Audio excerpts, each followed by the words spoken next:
എത്തിക്കുന്നതിനായി നിർമ്മിച്ച ഇടമൺ കൊച്ചി പവർ ഹൈവേയുടെ നിർമ്മാണം മുടങ്ങിക്കിടക്കുകയായിരുന്നു. ഈ ഘട്ടത്തിലാണ് 2016 LDF സർക്കാർ അധികാരത്തിൽ വന്നത്. സംസ്ഥാനത്ത് പുറത്തുനിന്നുള്ള വൈദ്യുതി എത്തിക്കുന്നതിനുള്ള ലൈനുകളുടെ ശേഷി വർദ്ധിപ്പിക്കുന്നതിനും ലഭ്യമായ വൈദ്യുതി സംസ്ഥാനത്തുടനീളം സുഗമമായി എത്തിക്കുന്നതിനും സംസ്ഥാനത്തിനകത്തുള്ള പ്രസരണ ശൃംഖല ശക്തിപ്പെടുത്തുന്നതിനും വൈദ്യുതി ഉപയോഗം വർദ്ധിക്കുന്നതനുസരിച്ച് ഭാവിയിലേക്കുള്ള വൈദ്യുതി ആവശ്യങ്ങൾ കണക്കിലെടുത്ത് തടസ്സരഹിതമായി വൈദ്യുതി വിതരണം നടത്തുവാനും ട്രാൻസ്ഗ്രിഡ് പദ്ധതിയുടെ വിഭാവനം ചെയ്യുന്നു. മുടങ്ങിക്കിടക്കുന്ന ഇടമൺ കൊച്ചി 400 kV ലൈൻ പൂർത്തിയാക്കാൻ സാധിച്ച ഇടതു സർക്കാരിന്റെയും പ്രത്യേകിച്ച് ബഹുമാനപ്പെട്ട മുഖ്യമന്ത്രിയുടെയും സജീവമായ ഇടപെടലിലൂടെയാണ്. ഇതിന്റെ പിന്നാലെ പുനൂർ മടക്കത്തറ ലൈനിന്റെ നിർമ്മാണവും പൂർത്തിയാക്കി. സംസ്ഥാനത്തെ ആദ്യത്തെ 400 kV GIS സബ്സ്റ്റേഷൻ കോട്ടയത്ത് കഴിഞ്ഞ മാസമാണ് ബഹുമാനപ്പെട്ട മുഖ്യമന്ത്രി ഉദ്ഘാടനം ചെയ്തത്. മൊത്തം 2500 മെഗാവാട്ട് ശേഷിയുള്ള ലൈനുകൾ പൂർത്തിയായതോടെ ഇറക്കുമതി ആവശ്യം പൂർണ്ണമായി നിറവേറ്റുന്നതോടൊപ്പം ഇറക്കുമതി ശേഷിയും വർദ്ധിപ്പിക്കാൻ സാധിച്ചു. അതുകൊണ്ടാണ് ലോഡ് ഷെഡിങ്ങും പവർ കട്ടും നമുക്ക് ഒഴിവാക്കാൻ സാധിച്ചത്. സംസ്ഥാനത്തിന്റെ വർദ്ധിച്ചു വരുന്ന വൈദ്യുതി ആവശ്യം നിറവേറ്റുന്നതിനായി ആഭ്യന്തര വൈദ്യുതി ഉൽപ്പാദനം വർദ്ധിപ്പിക്കുന്നതിനായി പുനരുപയോഗ ഊർജ്ജ സ്രോതസ്സുകളുടെ പരമാവധി ഉപയോഗിക്കുന്ന രാജ്യത്താകെ മാതൃകയായി ഹരിത വൈദ്യുതി ഉൽപ്പാദനം പ്രോത്സാഹിപ്പിക്കാനായുള്ള സമീപനങ്ങൾ സർക്കാർ സ്വീകരിക്കുന്നതാണ്. കഴിഞ്ഞ 2.5 വർഷം കൊണ്ട് 600 മെഗാവാട്ടിന്റെ അധിക ഉൽപ്പാദന ശേഷി കൈവരിക്കാൻ സാധിച്ചു. സമൂഹത്തിലെ വാരണ്യ വിഭാഗത്തിന് മാത്രം ലഭ്യമായിരുന്ന പുരപ്പുര സൗരോർജ്ജ വൈദ്യുതി പാർശ്വവൽക്കരിക്കപ്പെട്ട ജനവിഭാഗത്തിനും കൂടി ലഭ്യമാക്കുകയും അതിലൂടെ ഒരു സ്ഥിര വരുമാനം ആ വിഭാഗത്തിന് ഉറപ്പാക്കുന്ന രീതിയിൽ ഹരിത ഊർജ്ജ വരുമാന പദ്ധതി അനർട്ട് മുഖേന നടപ്പിലാക്കി വരുന്നു. അംഗനവാടികളിലെ പാചകം വൈദ്യുതി അധിഷ്ഠിതമാക്കിക്കൊണ്ട് അവിടങ്ങളിൽ സ്മാർട്ട് കിച്ചൺ നടപ്പിലാക്കുന്ന പദ്ധതി എനർജി മാനേജ്മെന്റ് സേവന അങ്ങനെ ജ്യോതി എന്ന പേരിൽ നടപ്പിലാക്കി വരുന്നു. സ്വന്തമായി കെട്ടിടങ്ങളുള്ള അംഗനവാടികൾ സൗരോർജ്ജ വൈദ്യുതി ഉൽപ്പാദന സാധ്യതയും പരിശോധിക്കുന്നതാണ്. ഇത്തരം നിങ്ങൾക്ക് കാർബൺ ന്യൂട്രൽ ആകാനുള്ള സംസ്ഥാനത്തിന്റെ ലക്ഷ്യത്തിന് പിന്തുണ നൽകുന്നതാണ്. കർഷകർക്ക് അധിക വരുമാനം ഉറപ്പുവരുന്ന PM കുസുമം പദ്ധതി നടപ്പിൽ വരുന്നു. കേരളത്തിലെ കാർഷിക ആവശ്യത്തിന് ഉള്ള 1 ലക്ഷം പമ്പുകളുടെ സൗരോർജ്ജവൽക്കരണത്തിന് കേന്ദ്ര സർക്കാരിന്റെ അനുമതി ലഭിച്ചിട്ടുണ്ട്. കൃഷിക്കാരൻ ₹1 പോലും മുടക്കേണ്ട ആവശ്യമില്ല. അത് മുഴുവനായിട്ടും ഫ്രീ ആയിട്ട് കിട്ടും. 2 കൊല്ലം അവരുടെ ഇലക്ട്രിസിറ്റിയിലെ ചാർജിൽ നിന്ന് തന്നെ ആ വരുമാനം ആ ലോണ് തെട്ടിക്കിഴിക്കുന്നതാണ്. അപ്പോൾ അവർക്ക് ഒരു പൈസ കൊണ്ട് അധികമായി ഒരു 5 ഏക്കർ കൃഷി ചെയ്താൽ ഒരു ₹15,000 ഇങ്ങോട്ട് കിട്ടുന്ന രീതിയിലാണത് പ്ലാൻ ചെയ്തിരിക്കുന്നത്. ആ രീതിയിലാണത് കുസുമം പദ്ധതി ചെയ്തിരിക്കുന്നത്. സംസ്ഥാനത്തെ വൈദ്യുതി പദ്ധതിയിൽ 30% താഴെ മാത്രമേ നമ്മൾക്കിങ്ങനെയൊക്കെ ആണെങ്കിലും നമ്മുടെ വൈദ്യുതിയുടെ ആവശ്യകതയിലെ 30% മാത്രമേ നമ്മൾ ഉൽപ്പാദിപ്പിക്കുന്നുള്ളൂ. 70% പുറത്തുനിന്നാണ് വാങ്ങിക്കുന്നത്. ഈ സർക്കാർ അധികാരത്തിൽ വന്ന ശേഷം 593 മെഗാവാട്ട് 593.5 മെഗാവാട്ട് അധിക ഉൽപ്പാദന ശേഷി കൈവരിച്ചിട്ടുണ്ട്. ഇതിൽ 549 മെഗാവാട്ട് സൗരോർജ്ജത്തിൽ നിന്നും 44 മെഗാവാട്ട് ജലവൈദ്യുതി പദ്ധതിയിൽ നിന്നുമാണ്. 60 മെഗാവാട്ട് ശേഷിയുള്ള പള്ളിവാസൽ, 40 മെഗാവാട്ട് ശേഷിയുള്ള തോട്ടിയാർ എന്നീ ജലവൈദ്യുതികൾ ഈ വർഷം തന്നെ പൂർത്തീകരിക്കും. നിലവിലുള്ള ജലയാശേഷി ഉപയോഗപ്പെടുത്തിക്കൊണ്ട് വൈകുന്നേരങ്ങളിലെ അധിക വൈദ്യുതി ആവശ്യത കണക്കെടുക്കുന്ന വിധത്തിൽ 800 മെഗാവാട്ട് ശേഷിയുള്ള ഇടുക്കി 2ാം ഘട്ട പദ്ധതിയും ലക്ഷ്മി 700 മെഗാവാട്ട് ശേഷിയുള്ള ഇടുക്കി പമ്പ്ഡ് സ്റ്റോറേജ് പദ്ധതി, 600 മെഗാവാട്ട് ശേഷിയുള്ള Pallivasal pumped storage scheme, Idamalayar pumped storage scheme എന്നീ ജലവൈദ്യുതി പദ്ധതികൾ നടപ്പാക്കുന്നതിനുള്ള നടപടികൾ തുടക്കമിട്ട് കഴിഞ്ഞു. വൈദ്യുതി പ്രസരണ രംഗത്തും നാം വളരെയേറെ മുന്നേറിയിട്ടുണ്ട്. കഴിഞ്ഞ 7.5 വർഷം കൊണ്ട് 95 സബ്സ്റ്റേഷനുകളാണ് നമുക്ക് പൂർത്തിയാക്കാൻ സാധിച്ചത്. കേരളത്തിൽ തെക്കേയറ്റം മുതൽ വടക്കേയറ്റം വരെ നീളുന്ന 400 kV പവർ ഹൈവേ നിർമ്മാണത്തിന്റെ അന്തിമഘട്ടത്തിലാണ്. വൈദ്യുതി വാഹനങ്ങൾ കേരളത്തിൽ വ്യാപകമാകുന്നതിന് മുമ്പ് തന്നെ വൈദ്യുതി വാഹനങ്ങളുടെ സ്റ്റേഷനുകളുടെ ഒരു വലിയ ശൃംഖല തന്നെ കേരളത്തിലെ എല്ലാ ജില്ലകളിലും സ്ഥാപിക്കുവാൻ വൈദ്യുതി വകുപ്പിനായിട്ടുണ്ട്. ഇതുവരെ 68 ഫാസ്റ്റ് ചാർജിംഗ് സ്റ്റേഷനുകൾ സംസ്ഥാനമൊട്ടാകെ KSEBയും അനർട്ട് മുഖേന സ്ഥാപിച്ചു കഴിഞ്ഞു.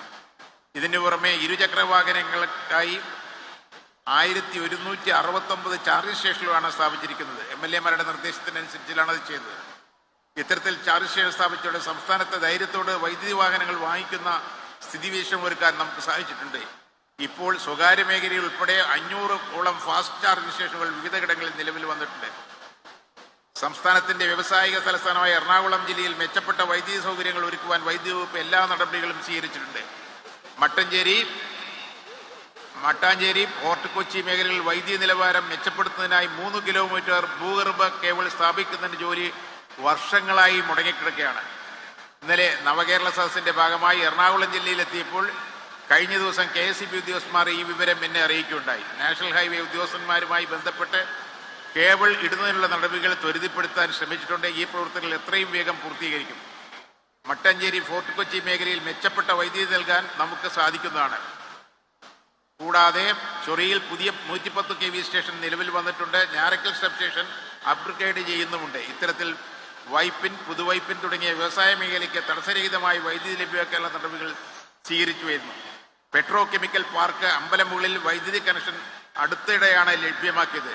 അവിടെ 33 kV ശേഷിയിലേക്ക് ഉയർത്തി വൈദ്യുതി ലഭ്യമാക്കുന്നതിനുള്ള ഏകദേശം 50,000-ഓളം പേർക്ക് ഇവിടെ തൊഴിൽ സാധ്യതയുള്ളതായി മനസ്സിലാക്കുന്നു. കൂടാതെ കേരളത്തിലെ അഭിമാനായ വാട്ടറോ മെട്രോ പദ്ധതിയുടെ വൈദ്യുതി ചാർജിംഗ് സംവിധാനത്തിൽ തടസ്സരഹിതമായി വൈദ്യുതി കൊടുക്കുന്നതിനുള്ള നടപടികളും സ്വീകരിച്ചിട്ടുണ്ട്. ഇത്തരം നേട്ടങ്ങൾ കൊണ്ടുവരാനും വിവിധ മേഖലകളിൽ സംസ്ഥാനത്തെ ലോകോത്തര നിലവാരത്തിൽ എത്തിക്കുവാനും ഇടതുപക്ഷത്തിന് മാത്രമേ കഴിയൂ. ഭരണമാറ്റം നടത്തുന്ന സമയത്തെല്ലാം കേരളത്തിന് പിന്നോട്ട് നടത്താനാണ് കഴിഞ്ഞത്. സംസ്ഥാന പുരോഗതിക്ക് ഇടതുബദൽ മാത്രമാണ് ആശ്രയമെന്ന് കണ്ടുകൊണ്ടാണ് ജനങ്ങൾ വീണ്ടും ഇടതുപക്ഷത്തെ നെഞ്ചിലേറ്റിയത്. ഈ വിശ്വാസം കണ്ണിലെ കൃഷ്ണമണി പോലെ കാത്തുസൂക്ഷിക്കാൻ നാം ഓരോരുത്തരും ബാധ്യസ്ഥരാണ്. സംസ്ഥാനം കൈവരിച്ച ഇത്തരം നേട്ടങ്ങൾ ജനങ്ങൾക്ക് മുമ്പാകെ അവതരിപ്പിക്കാനും വിവിധ വികസന പ്രവർത്തനങ്ങൾ നടത്തുന്നതിനുള്ള ജനാഭിലാഷം നേരിട്ട് മനസ്സിലാക്കുന്നതിനും ഈ നവകേരള സദസ്സിലൂടെ കഴിയും. കേരളത്തിന്റെ മുന്നേറ്റത്തിന്റെ അടുത്ത ഘട്ടം എങ്ങനെയാകണമെന്ന് നിശ്ചയിക്കേണ്ടത് ജനമനസ്സുകളാണ്. ജനങ്ങളുടെ നാടിനെടുപ്പറഞ്ഞ ഈ സർക്കാർ പ്രവർത്തിക്കൂ. അതുകൊണ്ട് തന്നെ മന്ത്രിസഭ ജനങ്ങളിലേക്ക് എത്തുകയാണ്. ജനങ്ങളാണ് നിർദ്ദേശിക്കേണ്ടവർ, ഞങ്ങൾ നിറവേറ്റേണ്ടവർ മാത്രമാണ് എന്ന ഉത്തമമായ ബോധ്യത്തോടെ നവകേരള സദസ്സിന്റെ വിജയത്തിനായി എല്ലാ ആശംസകളും നേർന്നുകൊണ്ട് എൻ്റെ വാക്കുകൾ അവസാനിപ്പിക്കുന്നു. നമസ്കാരം.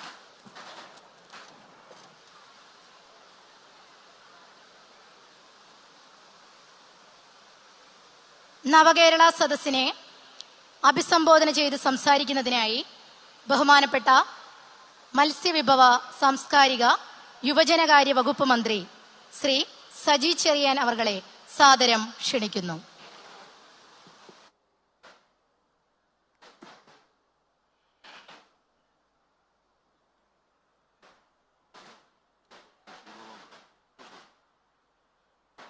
വേദിയിലും സദസ്സിലുമുള്ള ബഹുമാനപ്പെട്ട മന്ത്രിമാർ, മറ്റ് ജനപ്രതിനിധികൾ, സഹോദരന്മാരെ, സുഹൃത്തുക്കളെ, ഈ കഴിഞ്ഞ 18-ാം തീയതി കാസർഗോഡ് മഞ്ചേശ്വരത്തു നിന്ന് ആരംഭിച്ച നവകേരള സദസ്സ് കൊച്ചിയിൽ ആയിരക്കണക്കിന് ജനങ്ങളുടെ സാന്നിധ്യത്തിൽ ഇവിടെ ആരംഭിച്ചു കഴിഞ്ഞിരിക്കുകയാണ്. ഏതാനും സമയങ്ങൾക്കുള്ളിൽ കേരളത്തിന്റെ പ്രിയപ്പെട്ട മുഖ്യമന്ത്രി, മറ്റു മന്ത്രിമാരും ഇവിടെ എത്തിച്ചേരും. തീർച്ചയായിട്ടും ഇത്തരമൊരു സദസ്സ് സംഘടിപ്പിക്കണമെന്ന് ഗവൺമെന്റ് തീരുമാനിക്കുന്ന ഘട്ടത്തിൽ കക്ഷി രാഷ്ട്രീയത്തിന് അതീതമായി എല്ലാവരെയും ഒന്നിപ്പിച്ച് സഹകരിപ്പിച്ച് നാടിന്റെ പ്രശ്നങ്ങൾ അറിയുക എന്ന ലക്ഷ്യത്തോടെയാണ് നമ്മൾ ഈ പരിപാടിക്ക് രൂപം കൊടുത്തത്. എന്തുകൊണ്ടാണ് ഇപ്പോ ഇങ്ങനെ ഒരു പരിപാടി സംഘടിപ്പിക്കുന്നത്? ഇത് വളരെ പ്രധാനപ്പെട്ട ഒരു ചോദ്യമാണ്. ഇപ്പോ ഇതേതോ രാഷ്ട്രീയ ലക്ഷ്യത്തിന് വേണ്ടിയാണ് ഇത്തരമൊരു പരിപാടി സംഘടിപ്പിക്കുന്നതെന്ന് പ്രചരണം നാട്ടിൽ നടക്കുന്നുണ്ട്. എന്നാൽ ചില കാര്യങ്ങൾ വ്യക്തമാക്കപ്പെടാനാണ് ഞാൻ ആഗ്രഹിക്കുന്നത്. അതിലൊരു കാര്യം, 7.5 വർഷം 2 ഗവൺമെന്റുകൾ കേരളത്തിന്റെ അടിസ്ഥാന വികസന മേഖലയിൽ ഒരു ഭാവി കേരളത്തിന്റെ വികാസം എങ്ങനെ ആയിരിക്കണം എന്നതിനെ സംബന്ധിച്ച് വ്യക്തമായ കാഴ്ചപ്പാടോടുകൂടി നടപ്പാക്കിയ പ്രവർത്തനങ്ങൾ ഇത് ജനങ്ങളോട് പറയേണ്ടത് ഏറ്റവും ആവശ്യമാണെന്ന് ഞങ്ങൾക്ക് കരുതിയത് കൊണ്ടാണ് ഇത്തരമൊരു പരിപാടി സംഘടിപ്പിക്കണമെന്ന് ആലോചിച്ചത്. രണ്ടാമത്തെ കാര്യം, ഏറ്റവും മികച്ച ഭരണം എങ്ങനെയാണ് ജനങ്ങൾക്ക് കൊടുക്കാൻ കഴിയുന്നത്? ബഹുമാനപ്പെട്ട മുഖ്യമന്ത്രി പറഞ്ഞതുപോലെ ഓരോ ഫയലുകളും ഓരോ ജീവിതമാണ്. രണ്ടാം പിണറായി ഗവൺമെന്റിന്റെ കാലത്ത് ഞങ്ങൾ മുഖ്യമായി കേന്ദ്രീകരിച്ചത് ജനങ്ങൾക്ക് നല്ല ഭരണ മികവ് അല്ലെങ്കിൽ ഭരണ രംഗത്ത് മികച്ച സഹായങ്ങൾ എങ്ങനെ ചെയ്യാൻ പറ്റും. ഇപ്പൊ ഫയൽ തീർപ്പാക്കൽ 3 മാസമാണ് 2021 ശേഷം നടപ്പാക്കിയത്. അത് കഴിഞ്ഞപ്പോ മന്ത്രിമാരുടെ സാന്നിധ്യത്തിൽ താലൂക്ക് തലത്തിൽ അദാലത്ത് നടത്തി, കൊച്ചിയിലും അദാലത്ത് നടത്തി. ആയിരക്കണക്കിന് പ്രശ്നങ്ങൾക്ക് പരിഹാരം കാണാൻ കഴിഞ്ഞു. ഇതിനിടയിൽ ഫിഷറീസ് മന്ത്രി എന്ന നിലയിൽ ഞാനും വനം വകുപ്പ് മന്ത്രിയും മലയോര മണ്ഡലങ്ങളിലും തീരദേശ മണ്ഡലങ്ങളിലും ഇപ്പൊ തീരസദസ് 47 അസംബ്ലി മണ്ഡലങ്ങളിൽ എന്റെ നേതൃത്വം നടത്തി. മത്സ്യത്തൊഴിലാളി മേഖലയിൽ 36,000-ഓളം പരാതികളാണ് ലഭിച്ചത്.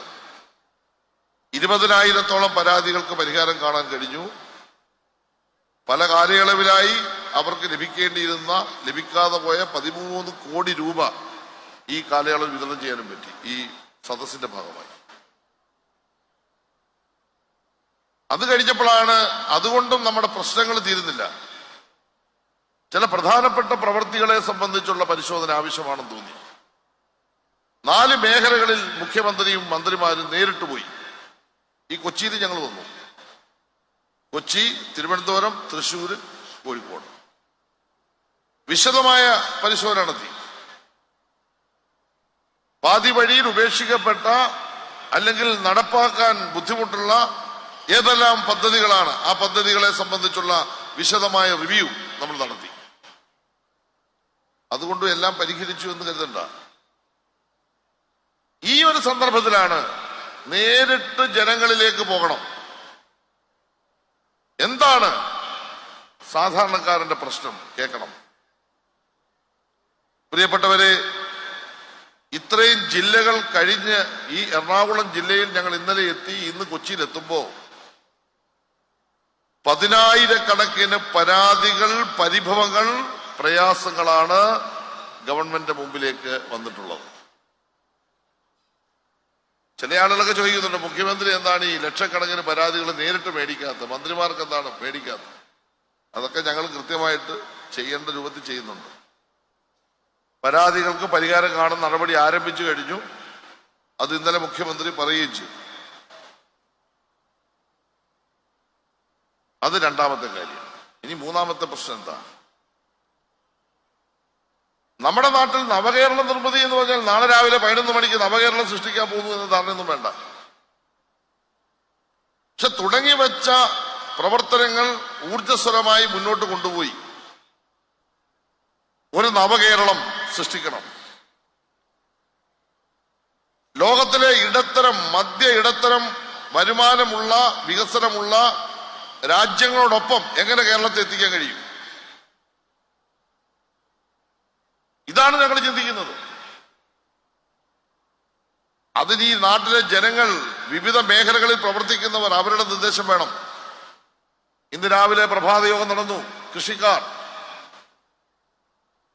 അതുപോലെ തന്നെ വ്യവസായ മേഖലയിലെ പ്രതിനിധികൾ, അക്കാദമിക് രംഗത്തെ പ്രതിഭകൾ, കലാകാരന്മാർ, കായിക രംഗത്തെ പ്രതിഭകൾ, ധാരാളം ആളുകൾ പങ്കെടുത്ത് മുഖ്യമന്ത്രിയുടെ സദസ്സിൽ നടന്നു. എറണാകുളം ജില്ലയിലെ തെരഞ്ഞെടുക്കപ്പെട്ട 5-6 മണ്ഡലങ്ങളിലെ പ്രതിനിധികൾ അവിടെ എത്തി. അവർ നിർദ്ദേശങ്ങൾ വെച്ചു. വളരെ ഫലപ്രദമായ നിർദ്ദേശങ്ങളാണ്. അതൊന്നും ഞാനിവിടെ വിശദീകരിക്കുന്നില്ല. ഈ 18-ാം തീയതി മുതൽ ഓരോ മണ്ഡലത്തിലെയും ഏറ്റെടുക്കേണ്ട പ്രധാനപ്പെട്ട പ്രശ്നങ്ങളെ സംബന്ധിച്ചാണ് അവിടെ ചർച്ച ചെയ്തത്. ഒരു ഉദാഹരണം പറയാം. ഇന്ന് ആദ്യം ചർച്ചയിൽ പങ്കെടുത്ത ആൾ പറഞ്ഞത് കൊച്ചി അഭിമുഖീകരിക്കുന്ന ഏറ്റവും വലിയ പ്രശ്നം മാലിന്യ പ്രശ്നമാണ്. ആ മാലിന്യ പ്രശ്നം തോടുകളിലെ വെള്ളക്കെട്ടാണ്, കൊതുകുകളാണ്. ഇതിനൊരു പരിഹാരം കാണും. അപ്പൊ നവകേരളം സൃഷ്ടിക്കുക എന്ന് പറഞ്ഞാൽ മാലിന്യ വിമുക്തമായ കേരളം സൃഷ്ടിക്കുക എന്ന ലക്ഷ്യം ഇതിനകത്തുണ്ട്. എല്ലാവർക്കും വീട് എന്ന ലക്ഷ്യത്തിലുണ്ട്, എല്ലാവർക്കും കുടിവെള്ളം എന്ന ലക്ഷ്യത്തിലുണ്ട്, എല്ലാവർക്കും ഭൂമി എന്ന ലക്ഷ്യത്തിലുണ്ട്, ലോകോത്തര നിലവാരമുള്ള വിദ്യാഭ്യാസ സ്ഥാപനങ്ങൾ ഈ ലക്ഷ്യത്തിലുണ്ട്. ലോകത്തിന്റെ നാനാഭാഗങ്ങളിൽ നിന്ന് കുഞ്ഞുങ്ങൾ ഇവിടെ വന്ന് പഠിക്കുന്ന സ്ഥാപനങ്ങൾ ഉണ്ടാകണം, ഇതിലുണ്ട്. ഇവിടെ പഠിച്ച് വളർന്നു വരുന്നവർക്ക് തൊഴിൽ കൊടുക്കാൻ കഴിയുന്ന സ്ഥാപനങ്ങൾ, സംരംഭങ്ങൾ ഉണ്ടാകണം. ഇതെല്ലാം നവകേരളത്തിന്റെ ഭാഗമാണ്. ഏറ്റവും നല്ല അന്താരാഷ്ട്ര നിലവാരമുള്ള റോഡുകൾ, പാലങ്ങൾ, ഏറ്റവും നല്ല ടൂറിസം ഡെസ്റ്റിനേഷനുകൾ, ഏറ്റവും നല്ല സാംസ്കാരിക കേന്ദ്രങ്ങൾ, ഏറ്റവും നല്ല തീരദേശ മേഖല, ഇതെല്ലാം നവകേരളത്തിന്റെ ഭാഗമായി നമുക്ക് സൃഷ്ടിക്കേണ്ടതായിട്ടുണ്ട്. ഇതിന് നിർദ്ദേശങ്ങൾ ആവശ്യമാണ്. ഈ നിർദ്ദേശങ്ങളാണ് പ്രിയപ്പെട്ടവരെ ഞങ്ങള് പ്രഭാത യോഗത്തിൽ ജനങ്ങളിൽ നിന്ന് സ്വീകരിക്കുന്നത്. ആയിരക്കണക്കിന് നിർദ്ദേശങ്ങളാണ് നേരിട്ട് രേഖാമൂലവും മുഖ്യമന്ത്രിയുടെ കൈകളിലേക്ക് ലഭിക്കുന്നത്. ഇതൊക്കെ പരിശോധിച്ചെല്ലാം നാളെ രാവിലെ അങ്ങ് ചെയ്യുമെന്നല്ല. ഇതൊക്കെ ഭാവി കേരളത്തിന്റെ വികസനത്തിനും നിർമ്മാണത്തിനും ഏറ്റവും അത്യന്താപേക്ഷികമായ കാര്യങ്ങളാണ്. നാലാമത്തെ കാര്യം എന്താണ് കേരളം അഭിമുഖീകരിക്കുന്ന പ്രശ്നം? ആ പ്രശ്നം നിങ്ങളോട് പറയാതെ പോയാൽ പിന്നെ നിങ്ങൾ ചോദിക്കത്തില്ലേ, ഈ കാര്യമൊക്കെ ഉണ്ടായിട്ട് മനസ്സിൽ വെച്ചു നിങ്ങളെന്താ പറയാഞ്ഞെന്ന് ചോദിക്കുമല്ലോ. അതങ്ങോട്ട് പറയുക. എന്താണ് കേരളത്തിന്റെ പ്രശ്നം? അതിലേറ്റവും വലിയ പ്രശ്നം, നമ്മളെ സഹായിക്കേണ്ട കേന്ദ്ര ഗവൺമെന്റ് നമ്മളെ വരിഞ്ഞു മുറുക്കി ശ്വാസം മുട്ടിച്ച് കൊല്ലാൻ ശ്രമിക്കുക. ഇത് ഞങ്ങൾ പറയുമ്പോൾ പ്രതിപക്ഷത്തിന് തുള്ളലാണ്. എന്തിനാ അവര് തുള്ളേണ്ട കാര്യം? നമ്മളെ സഹായിക്കേണ്ട കേന്ദ്ര ഗവൺമെന്റ് എന്ന് പറയുന്നത് ഫെഡറൽ സംവിധാനത്തിൽ കേരളത്തിന്റെ മുന്നേറ്റത്തിന്, വികസനത്തിന് സഹായകരമായ നിലപാട് സ്വീകരിക്കേണ്ട കേന്ദ്ര ഗവൺമെന്റ് സഹായകരമായ നിലപാട് സ്വീകരിക്കുന്നതെന്ന് മാത്രമല്ല, ഈ 3.5 കോടി വരുന്ന മലയാളിയെ വരിഞ്ഞു മുറുക്കുകയാണ്, ശ്വാസം മുട്ടിക്കുകയാണ്. ഞാൻ ഒരുപാട് ഉദാഹരണമൊന്നും പറയുന്നില്ല. ഒരു വർഷത്തെ കേരളത്തിന്റെ ബഡ്ജറ്റ് എത്ര? ഈ കഴിഞ്ഞ വർഷത്തെ കേരളത്തിന്റെ ബഡ്ജറ്റ് എന്ന് പറഞ്ഞാൽ 1.5 ലക്ഷം കോടി രൂപയാണ്. ഈ 1.5 ലക്ഷം കോടി രൂപയിൽ തനത് നികുതി ഏതാണ്ട് 3/4 ലക്ഷം കോടി വരും. തനത് നികുതി എന്ന് പറഞ്ഞാൽ കേരളത്തിൽ നിന്ന് പിരിച്ചുകൊണ്ട് പോയി കേന്ദ്രം തരുന്നതും കേരളത്തിന്റെ നികുതി എല്ലാം കൂടി 3/4 ലക്ഷം കോടി രൂപ വരും. ഇത് കൂടാതെ നികുതിയേതര വരുമാനമുണ്ട്. ഏതാണ്ട് 1/2 ലക്ഷം കോടി രൂപ ഇവിടുന്ന് പിരിച്ചുകൊണ്ട് പോകുന്ന കേന്ദ്രത്തിൽ നിന്ന് ഇങ്ങോട്ട് തരും. പിന്നെ വായ്പയാണ്, 1/4 ലക്ഷം കോടി വായ്പയാണ്.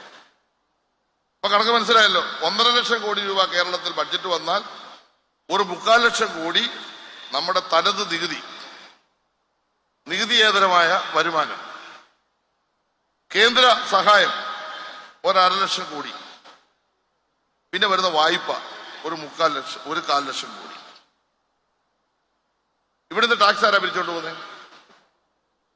ഇപ്പൊ നമ്മുടെ ടാക്സിന്റെ കേന്ദ്രത്തിൽ ലഭിക്കുന്ന ഏതൊക്കെ ഇനമാണെന്ന് നിങ്ങളൊന്ന് മനസ്സിലാക്കണം. ആദായ നികുതി, customs duty, excise duty, corporate tax, property tax, സേവന നികുതി, GST, സെൽ ടാക്സ്, ഇതെല്ലാം പിരിച്ചുകൊണ്ട് പോകുന്ന അവരാ. ഈ കാശെല്ലാം കേരളത്തിൽ നിന്ന് മേടിച്ചുകൊണ്ട് പോയിട്ട് ഏതാണ്ട് ഭിക്ഷ യാചിക്കുന്ന പോലെ ഇങ്ങനെ പോയി നിൽക്കുകയാണ്. ചേട്ടാ ഇച്ചിരി പൈസ ഇങ്ങോട്ട് തരണ്ടേ, ചേട്ടാ ഇവിടെ കടമുണ്ട്, ശമ്പളം കൊടുക്കാൻ കാശ് വേണമേ, ഇവിടെ പെൻഷൻ കൊടുക്കാൻ കാശില്ല, ഇവിടെ കെട്ടിടം പണിയാൻ കാശില്ല. ഒരുത്തന്നെ ദാക്ഷിണ്യത്തിന്റെ ആവശ്യമില്ല. കേരളത്തിൽ നിന്ന് ഞാൻ ഈ പറഞ്ഞ 7 ഇനത്തിൽ പണം പിരിച്ചുകൊണ്ട് പോവുകയാണ്. ഇനി സംസ്ഥാനത്തിന്റെ നികുതി എന്താ? ഇന്ധന നികുതി, കെട്ടിട നികുതി, മദ്യം, അത് വരുന്ന വരുമാനം, വൈദ്യുതി. ഈ 4 ഇനമാണ് സംസ്ഥാനത്തുള്ളത്. ഈ 4 ഇനത്തിൽ കൂടി കിട്ടുന്ന പണം എത്ര ഉണ്ട്? ഇവിടെ ഞങ്ങളെ വിമർശിക്കുന്ന ആളുകളോട് ഞങ്ങൾ ചോദിക്കുന്നത്, ശമ്പളം കൊടുക്കണ്ടേ? ഇവിടെ ഇരിക്കുന്ന ആരെങ്കിലും പറയുമോ ശമ്പളം കൊടുക്കണ്ടെന്ന്? പെൻഷൻ കൊടുക്കണ്ടേ? ആരെങ്കിലും പറയുമോ പെൻഷൻ കൊടുക്കണ്ടെന്ന്? കേരള സംസ്ഥാനത്തിന്റെ തനതു നികുതി വരുമാനം 4 ഇനത്തിൽ മാത്രമായി ഒതുക്കി ആ 4 ഇനത്തിൽ നിന്ന് കിട്ടുന്ന പണം ഉപയോഗപ്പെടുത്തിയാൽ ഒരു സംസ്ഥാനം എങ്ങനെ മുന്നോട്ട് പോകും? അപ്പൊ നമ്മളെ വരിഞ്ഞു മുറുക്കുകയാണ്.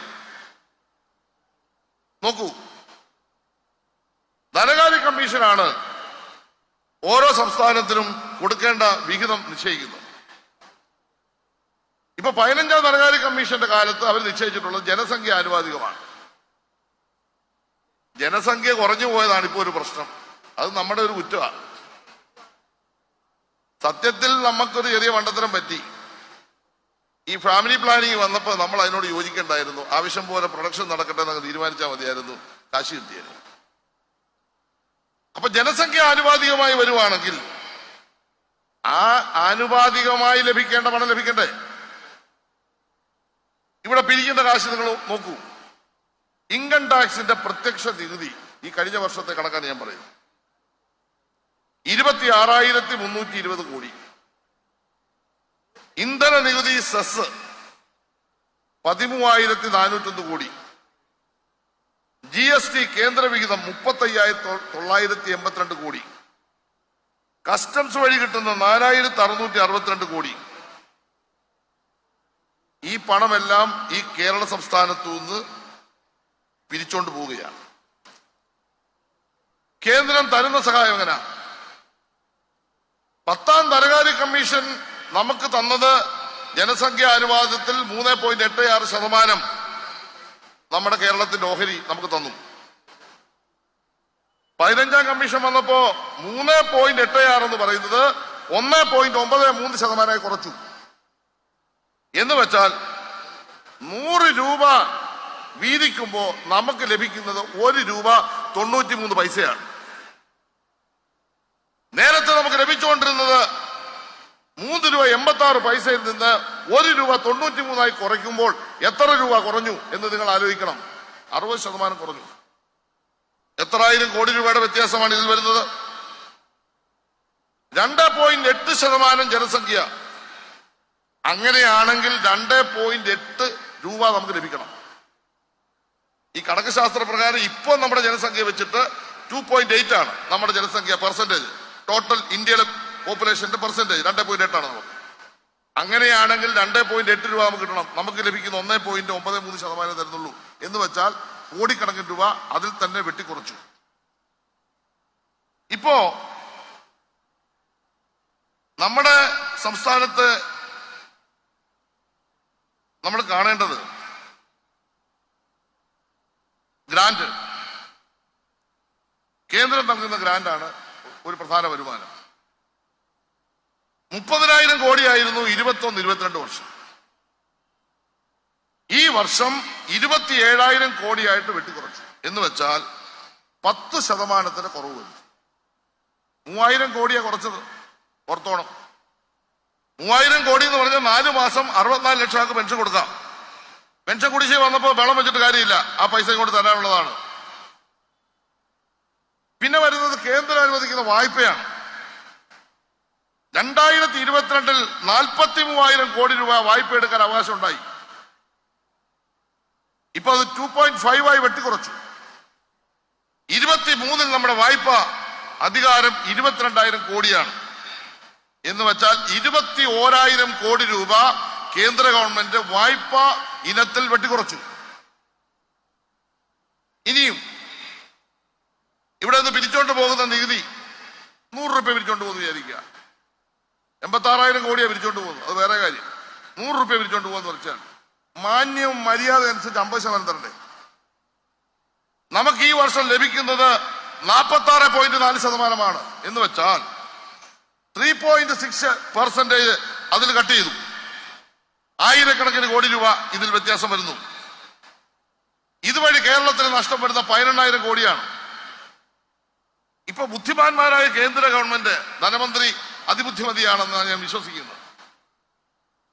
എന്താണെന്നറിയാമോ? നമ്മുടെ കേന്ദ്രം സെസ്സുകളും സർചാർജുകളുമായിട്ട് ഒരിനം സംസ്ഥാനങ്ങളിൽ പിരിക്കുന്നുണ്ട്. അതിന്റെ പ്രത്യേകത എന്താണെന്ന് ചോദിച്ചു കഴിഞ്ഞാൽ, സെസ്സുകളും സർചാർജുകളും പിരിച്ചാൽ ഇതിന്റെ വിഹിതം സ്റ്റേറ്റിന് കൊടുക്കണ്ട. നോക്കൂ, ഒരു 4 വർഷം മുമ്പ് അല്ലെ 3 വർഷം മുമ്പ് 10% ഇന്ത്യയിലെ സ്റ്റേറ്റുകളിൽ ഇന്ന് സർചാർജ് സെസ് ഇനത്തിൽ കേന്ദ്ര ഗവൺമെന്റ് മേടിച്ചോണ്ടിരുന്നത്.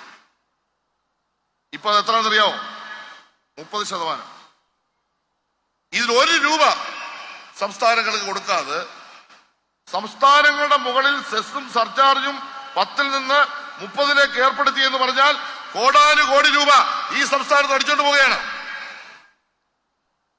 അടുത്തത്, ഇവിടുന്ന് നമുക്ക് 1 രൂപ പിരിച്ചോണ്ട് പോകുമ്പോ നമുക്ക് 46% കിട്ടുന്നത് ഞാൻ പറഞ്ഞല്ലോ.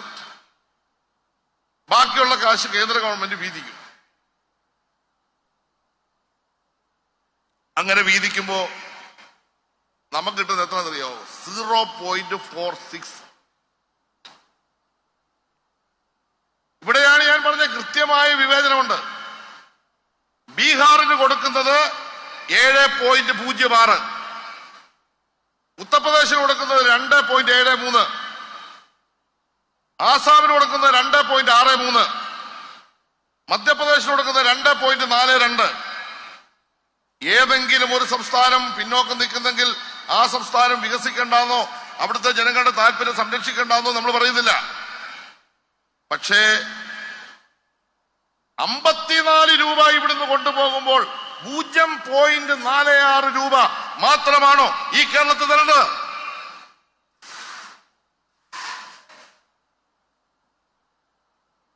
സാമാന്യമായ ബുദ്ധി ഉപയോഗിച്ചാൽ, സാമാന്യമായ ചിന്തയുണ്ടെങ്കിൽ നമുക്കത് മനസ്സിലാക്കാൻ കഴിയും. നമ്മുടെ ധനവ്യവസ്ഥ എന്ന് പറഞ്ഞാൽ ഒരു ഫെഡറൽ സംവിധാനത്തിൽ നമ്മൾ കാണണം. ഇപ്പൊ ചെയ്യുന്ന കാര്യം എന്താ? പൊതുചിലവ്. പൊതുചിലവിന്റെ 37.6% മാത്രമാണ് കേന്ദ്രം മുടക്കുന്നത്.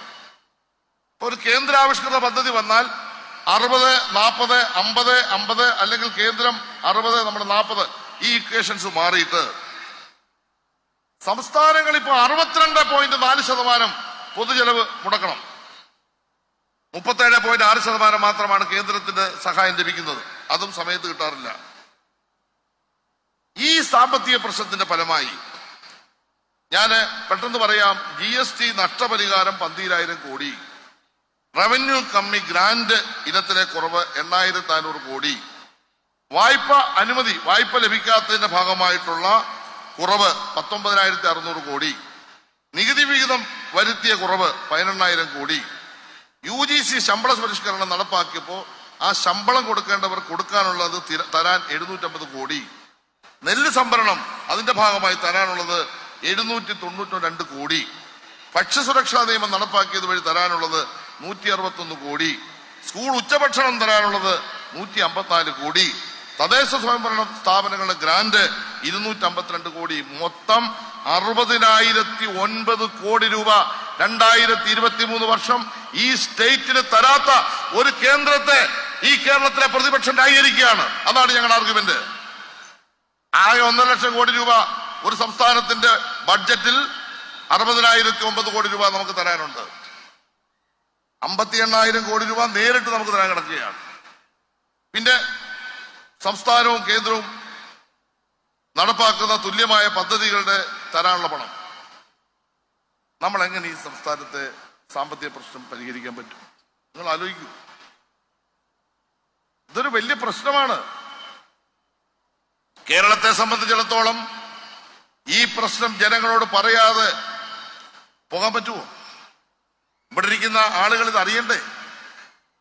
അപ്പൊ ഈ ഒരു ക്രൈസിസ് ആണ്. എന്നാൽ ഈ ഒരു പ്രതിസന്ധി ഘട്ടത്തിൽ ഒരു കാര്യം നിങ്ങൾ മനസ്സിലാക്കിക്കോണം.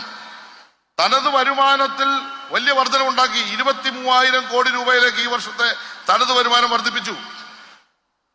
ഏതെങ്കിലും കാര്യത്തിൽ കുറവ് വരുത്തിയോ? നമ്മുടെ സംസ്ഥാനത്ത് എല്ലാ നിലയിലും മുന്നോട്ട് പോവുകയാണ്. ദേശീയപാത 5,581 കോടി രൂപ അടുത്ത് ഭൂമിയെടുത്തു. തീരദേശ ഹൈവേ 2,506 കോടി രൂപ ഭൂമി ഏറ്റെടുക്കൽ നടന്നുകൊണ്ടിരിക്കുന്നു. മലയോര ഹൈവേ 3,560 കോടി രൂപ ഭൂമി ഏറ്റെടുത്ത് പ്രവൃത്തി നടന്നു വരുന്നു. തീര സംരക്ഷണം നോക്കൂ. ചെല്ലാനത്തിന്റെ ഒരു കണക്ക് ഞാൻ പറയാം. ഈ ചെല്ലാനത്ത് ഞാൻ മന്ത്രിയായി കഴിഞ്ഞപ്പോ കരിയിൽ പിതാവിനെ കാണാൻ പോയി. അദ്ദേഹം എന്നോട് ഒറ്റ കാര്യം ആവശ്യപ്പെട്ടുള്ളൂ, ബഹുമാനപ്പെട്ട മന്ത്രി, നിങ്ങൾ ഒരു കാര്യം ചെയ്യണം, ഈ ചെല്ലാനത്തെ ജനങ്ങളെ രക്ഷിക്കണം. ചെല്ലാനത്തെ ജനങ്ങളോട് ഒത്തിരി പേര് കാണുമല്ലോ, ഉണ്ടോ? ഉണ്ട്, ധാരാളം പേരുണ്ട്. ചെല്ലാനത്തെ ജനങ്ങളെ നിങ്ങൾ കാണണം. അപ്പൊ എന്താ, ബഹുമാന്യായ ഉമ്മൻചാണ്ടി സാറിന്റെ കാലത്ത് അവിടെ കല്ലിടാൻ പ്രത്യേക താല്പര്യമുള്ളവരാണല്ലോ ഈ എറണാകുളം ജില്ലയിലുള്ള പലരും. ഞാൻ അവരെ പറ്റിയൊന്നും പരാമർശിക്കുന്നില്ല. എന്തേലും പറഞ്ഞു കഴിഞ്ഞാൽ പിന്നെ ഉടനെ പറയും എന്റെ വായിക്ക് എന്തോ കുഴപ്പമുണ്ടെന്ന്. എന്റെ വായിക്ക് ഒരു കുഴപ്പമില്ല, എന്റെ വായിൽ നിന്ന് ആവശ്യമില്ലാത്ത കേൾക്കാതിരിക്കുന്നതായിരിക്കും പലർക്കും നല്ലത്. അതുകൊണ്ട് ഞാൻ അതിലേക്കൊന്നും പോകുന്നില്ല. ഞാൻ ചോദിച്ചത്, കല്ലിടാൻ ആർത്തി കാണിച്ചവര് 1 രൂപയുടെ കല്ല് ചെല്ലാനത്തിട്ടോ ഇട്ടോ? നിങ്ങളുടെ MLA മാക്സി ഞങ്ങളുടെ മുമ്പിൽ വന്ന് വിഷയം അവതരിപ്പിച്ചു. കരിയിൽ പിതാവ് പറഞ്ഞു, മാക്സി ഞാനും കൂടി രാജീവ് നിങ്ങളുടെ മന്ത്രിയെ വിളിച്ച് മന്ത്രിയുടെ മുന്നിലേക്ക് ഈ വിഷയം അവതരിപ്പിച്ചു. നിങ്ങളുടെ മന്ത്രി മുൻകൈ എടുത്തു. രാജീവും ഞാനും റോഷി മിനിസ്റ്ററുടെ പോയി, നിങ്ങളുടെ MLA കൂടി, ഞങ്ങൾ 4 പേര് കൂടെ ആലോചിച്ചു. ഞങ്ങൾ 4 പേര് കൂടി മുഖ്യമന്ത്രിയെ കണ്ടു.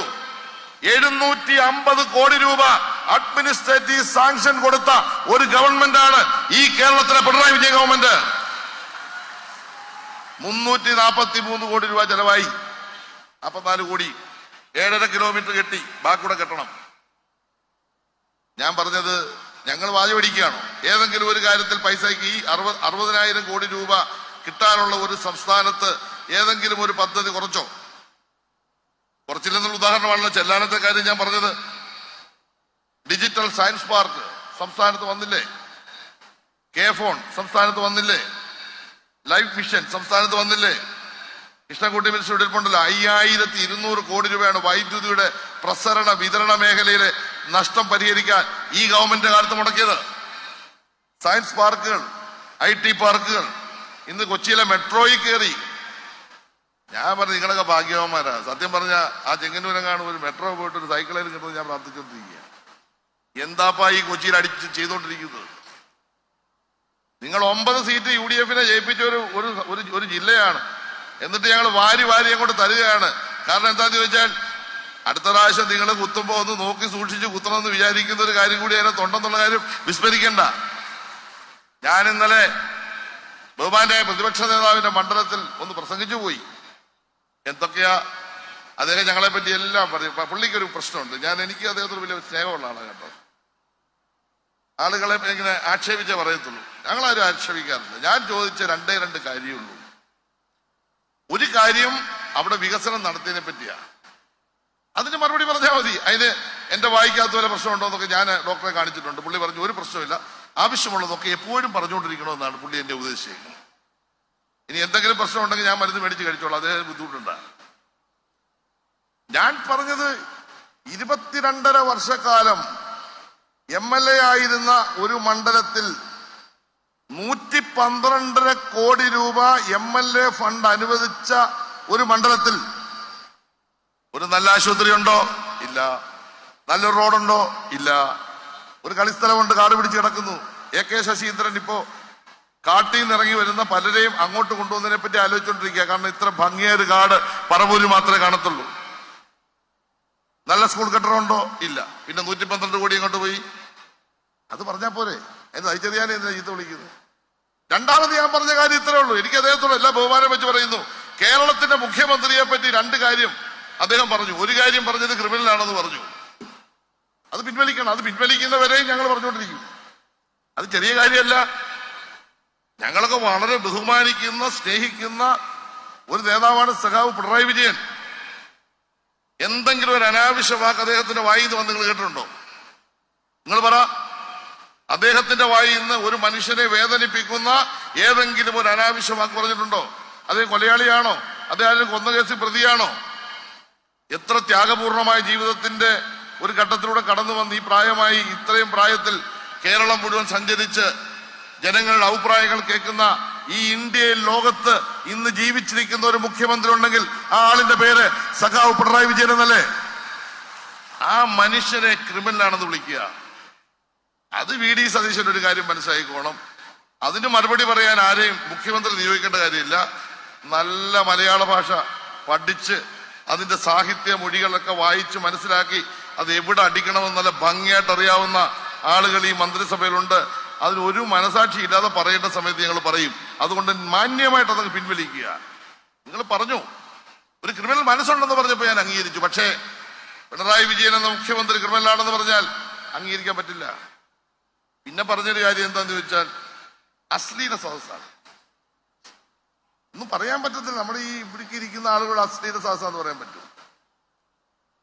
78 വയസ്സ് ഞാൻ ചോദിച്ചു എത്ര ഉണ്ടെന്ന്. 78 വയസ്സുണ്ട് കൃഷ്ണൻകുട്ടി ചേട്ടന്. ശശീന്ദ്രന്റെ പ്രായം ഞാൻ ചോദിച്ചപ്പോ പറഞ്ഞില്ല. അത് ആരും അറിയണ്ടെന്ന് വിചാരിച്ചായിരിക്കും. ഇവിടെ ഇരിക്കുന്നവരൊക്കെ ഒരുപാട് പ്രായമുള്ളവരുണ്ട്. നമ്മുടെ സഹോദരിമാരുണ്ട്, സഹോദരന്മാരുണ്ട്. ഈ സദസ്സ് അശ്ലീല സദസ്സാണോ? ഒരു പ്രതിപക്ഷ നേതാവ് പറയാൻ പറ്റുന്ന വാക്കാണോ? അത് പറയാൻ പാടില്ല. അത് അദ്ദേഹത്തിന്റെ സ്ഥാനത്തിന് യോജിച്ചാൽ അതേ ഞാൻ പറഞ്ഞുള്ളൂ. അതിന് എന്നെ ചീത്ത വിളിക്കേണ്ട കാര്യമൊന്നുമില്ല. ഞാനെന്തോ ചില കാര്യങ്ങളൊക്കെ എന്റെ അഭിപ്രായങ്ങൾ ഞാൻ പറയാറുണ്ട്. അതിന് എനിക്കൊരു പേടിയില്ല. ഇനിയും പറയും. ഞാൻ ഭരണഘടനയെ കുറിച്ച് പറഞ്ഞിട്ട് പുള്ളി എന്തിനാ വിഷമിക്കുന്നത്? ആ പറഞ്ഞ കാര്യം ശരിയാണെന്ന് കോടതി പറഞ്ഞില്ല. പിന്നെന്താ പുള്ളി വിഷമിക്കേണ്ട കാര്യം? ഇന്ത്യൻ ഭരണഘടനയെ വിമർശിക്കാൻ അവകാശമില്ലെന്ന് ആരാ പറഞ്ഞത്? എന്നെ പഠിപ്പിക്കുക. വി ഡി സതീശൻ, ഞാനും വക്കീല, എന്നെ പഠിപ്പിക്കുക. എന്റെ അഭിപ്രായം ഞാൻ പറഞ്ഞു. അത് ശരിയല്ലെന്ന് പാർട്ടി പറഞ്ഞു, അത് ശരിയല്ലെന്ന് സർക്കാർ പറഞ്ഞു. ഞാൻ രാജിവെച്ച് പോയില്ലേ. എനിക്കൊരു പ്രശ്നം തോന്നിയില്ല. ഞാൻ കോടതി പോയി ഫൈറ്റ് ചെയ്തു. കോടതി പറഞ്ഞു ആ പറഞ്ഞതിനകത്ത് കുഴപ്പമൊന്നുമില്ല, സഹിച്ചറിയാൻ പറഞ്ഞതൊക്കെ ഈ രാജ്യത്ത് വിമർശിക്കാൻ പറ്റിയ കാര്യം. എന്നെ ഗവൺമെന്റ് ഭാഗമാക്കി. പിന്നെ ഉടനെ പിന്നെ അതുകൊണ്ട് നടക്കുക. അതിൽ നടക്കുന്ന കാര്യം. പിന്നെ കൃഷിക്കാരെ പറ്റി ഞാൻ എന്തോ പറഞ്ഞതാണ്. കൃഷിക്കാരെ പറ്റി പുള്ളി കേന്ദ്ര സേവ. ഈ രാജ്യത്ത് കൃഷി ചെയ്ത കൃഷിക്കാരനാണ് ഞാൻ. 2016 അവാർഡ് മേടിച്ച ആളാ സതീശൻ. ഒരു കാര്യം മനസ്സിലായിക്കൊണ്ട്, ഒരു വെണ്ടയ്ക്ക കൃഷി ചെയ്യാത്ത സതീശൻ 2016 സ്റ്റേറ്റ് അവാർഡ് മേടിച്ച സജി ചെറിയാനെ കൃഷിക്കാരെ പറ്റി പഠിപ്പിക്കട്ടെ കേട്ടോ. അത് ഞാൻ പറഞ്ഞേക്കാം. അല്ല, ഒന്നാം തരം കൃഷി. എന്റെ കൃഷി എന്ന് പറഞ്ഞാൽ ഒറിജിനൽ കൃഷിയാണ്. നെല്ല്, മത്സ്യം, വന്നാൽ മതി കാണാം, പച്ചക്കറി, ഇതൊക്കെയാ. മറ്റേ കൃഷി എനിക്ക് അറിയത്തില്ല കേട്ടോ. ഞാൻ ഈ കൃഷിയാണ് ചെയ്തോണ്ടിരിക്കുന്നത്. അപ്പൊ അതുകൊണ്ട് എന്നെ കൂടുതൽ പറയിപ്പിക്കണ്ട. ഞാൻ അതിലേക്ക് പോകുന്നില്ല. അപ്പൊ ചില കാര്യങ്ങളൊക്കെ പറയുമ്പോൾ വിഷമം വരും. അങ്ങനെ വിഷമിക്കണ്ട. ഞങ്ങൾ ഈ എറണാകുളം ജില്ലയിൽ വന്നിട്ട് ഞങ്ങൾ ഇത് പറയുന്നതിന്റെ കാര്യം നിങ്ങൾ ആ സദസ്സിൽ വന്ന് പറയേണ്ടതായിരുന്നു. അത് നിങ്ങൾ പറയാഞ്ഞോണ്ടാണ് ഞങ്ങൾ പറഞ്ഞത്. അത് നിങ്ങൾ പറയേണ്ടതായിരുന്നു. കാരണം എല്ലാവരെയും ഒരുമിപ്പിക്കുകയല്ലേ നമ്മൾ ചെയ്യേണ്ടത്. നിങ്ങൾ എന്തിനാ ബഹിഷ്കരിച്ചത്? ഒരു ബഹിഷ്കരണത്തിന് വേണ്ടി നിങ്ങൾ ഈ കേരളത്തിലെ ജനങ്ങളുടെ അവകാശങ്ങളെ, ജനാധിപത്യപരമായ അവരുടെ MLA-മാരുടെ അവകാശങ്ങളല്ലേ നിങ്ങൾ ഹരിച്ചത്? 41 MLA-മാർ UDF-ന്റെ ഈ വേദി വന്നിരിക്കണ്ടേ? അവരുടെ അഭിപ്രായങ്ങൾ പറയണ്ടേ? അവർക്ക് പറയാം ഈ മണ്ഡലത്തിൽ ചെയ്തത് കുറവുണ്ട്, ഈ മണ്ഡലത്തിൽ ഇന്ന ഇന്ന കാര്യങ്ങൾ ചെയ്യണം, ഇനിയും ഞങ്ങൾക്ക് പരാതികൾ ഇന്നതുണ്ട്, ഞങ്ങളുടെ ജനങ്ങൾക്ക് പ്രശ്നങ്ങളുണ്ട്. ഞാൻ ചോദിക്കുന്നത്, ഇവിടെ മാക്സി അധ്യക്ഷനായിരുന്ന ഈ മണ്ഡലത്തിൽ ഈ കാര്യങ്ങൾ, ഈ പരാതികളെല്ലാം തയ്യാറാക്കി മുഖ്യമന്ത്രിയെ, മന്ത്രിമാരെ ഏൽപ്പിക്കാൻ മുൻകൈ എടുക്കുന്നത് പോലെ പ്രതിപക്ഷത്തുള്ള MLA-മാർ മുൻകൈ എടുത്ത് ഈ പരിപാടിയോടൊപ്പം ചേർന്ന് ഈ കേരളത്തിലെ 3.5 കോടി വരുന്ന മനുഷ്യന്റെ പ്രശ്നങ്ങൾ ഗവൺമെന്റ് ശ്രദ്ധയെ കൊണ്ടുവന്ന് അതിന് ഒരുമിച്ച് പരിഹാരം കാണേണ്ടതിന് പകരം നിങ്ങൾ എന്തിനാ ബഹിഷ്കരിച്ചത്? നിങ്ങൾ ബഹിഷ്കരിച്ചെന്ന് മാത്രമാണോ? നിങ്ങൾ എന്തെല്ലാം തരത്തിലാണ് ഈ സദസ്സിനെ ആക്ഷേപിച്ചത്? ഇപ്പോ വണ്ടിയായിരുന്നു ഏറ്റവും വലിയ പ്രശ്നം. ഞാൻ ഇടയ്ക്കിടയ്ക്ക് ഇങ്ങനെ നോക്കുമ്പോ ഇവിടെ ഇരിക്കുന്ന സഹോദരിമാരും സഹോദരന്മാരും ഇങ്ങനെ എഴുന്നേറ്റ് ഇങ്ങനെ നോക്കുന്നു. അപ്പൊ എനിക്ക് കാര്യം മനസ്സിലായി. വണ്ടിയാണ് നിങ്ങൾ നോക്കിക്കൊണ്ടിരിക്കുന്നത്. നിങ്ങളിപ്പോ നോക്കണ്ട. വണ്ടി അവിടെ വരുമ്പോ ഞാൻ പറയാം കേട്ടോ. അപ്പൊ നിങ്ങൾ നോക്കിയാൽ മതി. ഇടയ്ക്കിടയ്ക്ക് നോക്കി തലയ്ക്ക് ഈ പിടറിക്ക് വേദന ഉണ്ടാവും. ഈ വണ്ടി എങ്ങനെയാണ് ഇത്രയും ഒരു കാണണമെന്നൊരു ആവേശം തോന്നിയെന്നറിയോ? ഈ വണ്ടി ഇങ്ങനെ ആക്കി തന്നതിന് കേരളത്തിലെ പ്രതിപക്ഷത്തോടും മാധ്യമങ്ങളോടും അങ്ങേറ്റം ആത്മാർത്ഥമായ നന്ദി ഈ അവസരത്തിൽ ഞാൻ രേഖപ്പെടുത്താൻ ആഗ്രഹിക്കുകയാണ്. കാരണം അവരാണല്ലോ ഇതെല്ലാം ആക്കി തന്നത്. എന്തൊക്കെയായിരുന്നു പറഞ്ഞത്? ബഹുമാനപ്പെട്ട മുഖ്യമന്ത്രി മഞ്ചേശ്വരത്ത് പ്രസംഗിച്ച് കഴിഞ്ഞപ്പോൾ പറഞ്ഞു, ഇതേ ഞങ്ങൾ കയറി കഴിയുമ്പോൾ നിങ്ങൾ വരണം, ഈ വണ്ടിയെല്ലാം കണ്ടേച്ച് പോകണമെന്ന്. എല്ലാവരും കയറി ഫോട്ടോ എടുത്തു, വീഡിയോ എടുത്തു, പ്രശ്നം തീർന്നു. സ്വിമ്മിംഗ് പൂളുണ്ട്, മുഖ്യമന്ത്രി മന്ത്രിമാരും കുളിക്കുന്ന അതിനകത്താ. പിന്നെ വേറെ എങ്ങും പോയി കുളിക്കാൻ സൗകര്യമില്ല. ബാർ അറ്റാച്ച്ഡ് ഹോട്ടൽ 2 അതിനകത്തുണ്ട്.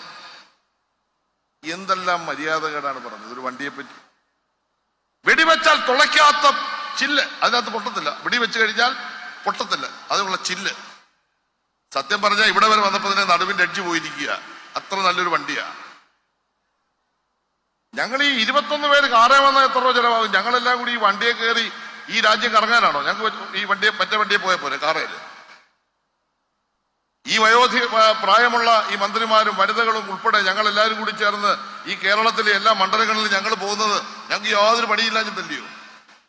ഞങ്ങൾ പോകുന്നത് കേരളത്തെ പഠിക്കാൻ, മനസ്സിലാക്കാൻ, കേരളത്തിലെ ജനങ്ങളുടെ വിചാരങ്ങൾ ഉൾക്കൊള്ളാൻ, അതുവഴി ഒരു നവകേരളം എങ്ങനെ സൃഷ്ടിക്കാൻ കഴിയും എന്നതിന്റെ ഭാവം രൂപപ്പെടുത്താൻ വേണ്ടിയാണ് പ്രിയപ്പെട്ടവരെ ഈ സദസ്സ് നടക്കുന്നത്.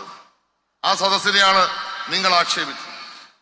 ഞാൻ അതിന്റെ എല്ലാം വിശദാംശങ്ങളിലേക്ക് പോകാൻ ആഗ്രഹിക്കുന്നില്ല. പ്രിയപ്പെട്ടവരെ, പല കാര്യങ്ങളിലും നമ്മൾ വളരെ മുന്നിലാണ്. ഇപ്പൊ ഞാൻ നിങ്ങളോട് പറയാം, ലോകത്തിലെ മാനവ വികസന സൂചികയിൽ നമ്മൾ മുന്നിലുള്ള ചില കാര്യങ്ങളുണ്ട്. ഒന്ന്, ആരോഗ്യം. എന്താ നമ്മുടെ കേരളത്തിന്റെ ആരോഗ്യസ്ഥിതി? ആയുർദൈർഘ്യം കൂടി ഇപ്പൊ വലിയ പ്രശ്നമാണ്. പ്രായമായി കഴിഞ്ഞാൽ മരിക്കത്തില്ല. എല്ലാരും പ്രാർത്ഥിച്ചുകൊണ്ടിരിക്കുന്നത് എന്നെ ഒന്ന് എടുത്തോണ്ട് പോണേന്നാണ്. കാരണം അത്രമാത്രം ആയുർദൈർഘ്യമാണ്, നല്ല ആരോഗ്യം. അതുകൊണ്ട് തന്നെ ഒരുപാട് ഓൾഡ് ഏജ് ഹോമുകളും മറ്റ് സംവിധാനങ്ങളും ഇപ്പൊ ആയിക്കൊണ്ടിരിക്കുകയാണ്. ഇപ്പൊ കുട്ടികളുടെ ജനന സമയത്ത് ഏറ്റവും മരണം കുറയുന്ന സംസ്ഥാനം, മികച്ച ആശുപത്രികൾ. നമ്മുടെ സംസ്ഥാനമാണ് വിദ്യാഭ്യാസത്തിൽ വളരെ മുന്നിലാണ് ഇന്ത്യ. ഇനിയും നമ്മൾ മുന്നോട്ട് പോകണം. അതിലേക്കൊന്നും ഞാനിപ്പോ പോകുന്നില്ല. വളരെയേറെ മുന്നോട്ട് പോകാനുണ്ട്. പക്ഷെ ഇത്രയും നല്ല വിദ്യാഭ്യാസം ഈ ഇന്ത്യയിൽ, ഈ ലോകത്ത് സൗജന്യവും സാർവത്രികവുമായി കിട്ടുന്ന ഒരു സ്റ്റേറ്റ് ഉണ്ടോ? എവിടെ വരെ പഠിക്കണമെങ്കിലും സൗജന്യമല്ലേ? ഞങ്ങൾ പോയപ്പോ തൃശൂർ ജില്ലയിലെ ഒരു പെൺകുഞ്ഞ്, മത്സ്യത്തൊഴിലാളി കുടുംബത്തിൽപ്പെട്ട ഒരു കുട്ടി മുഖ്യമന്ത്രിയെ കാണാൻ വന്നു.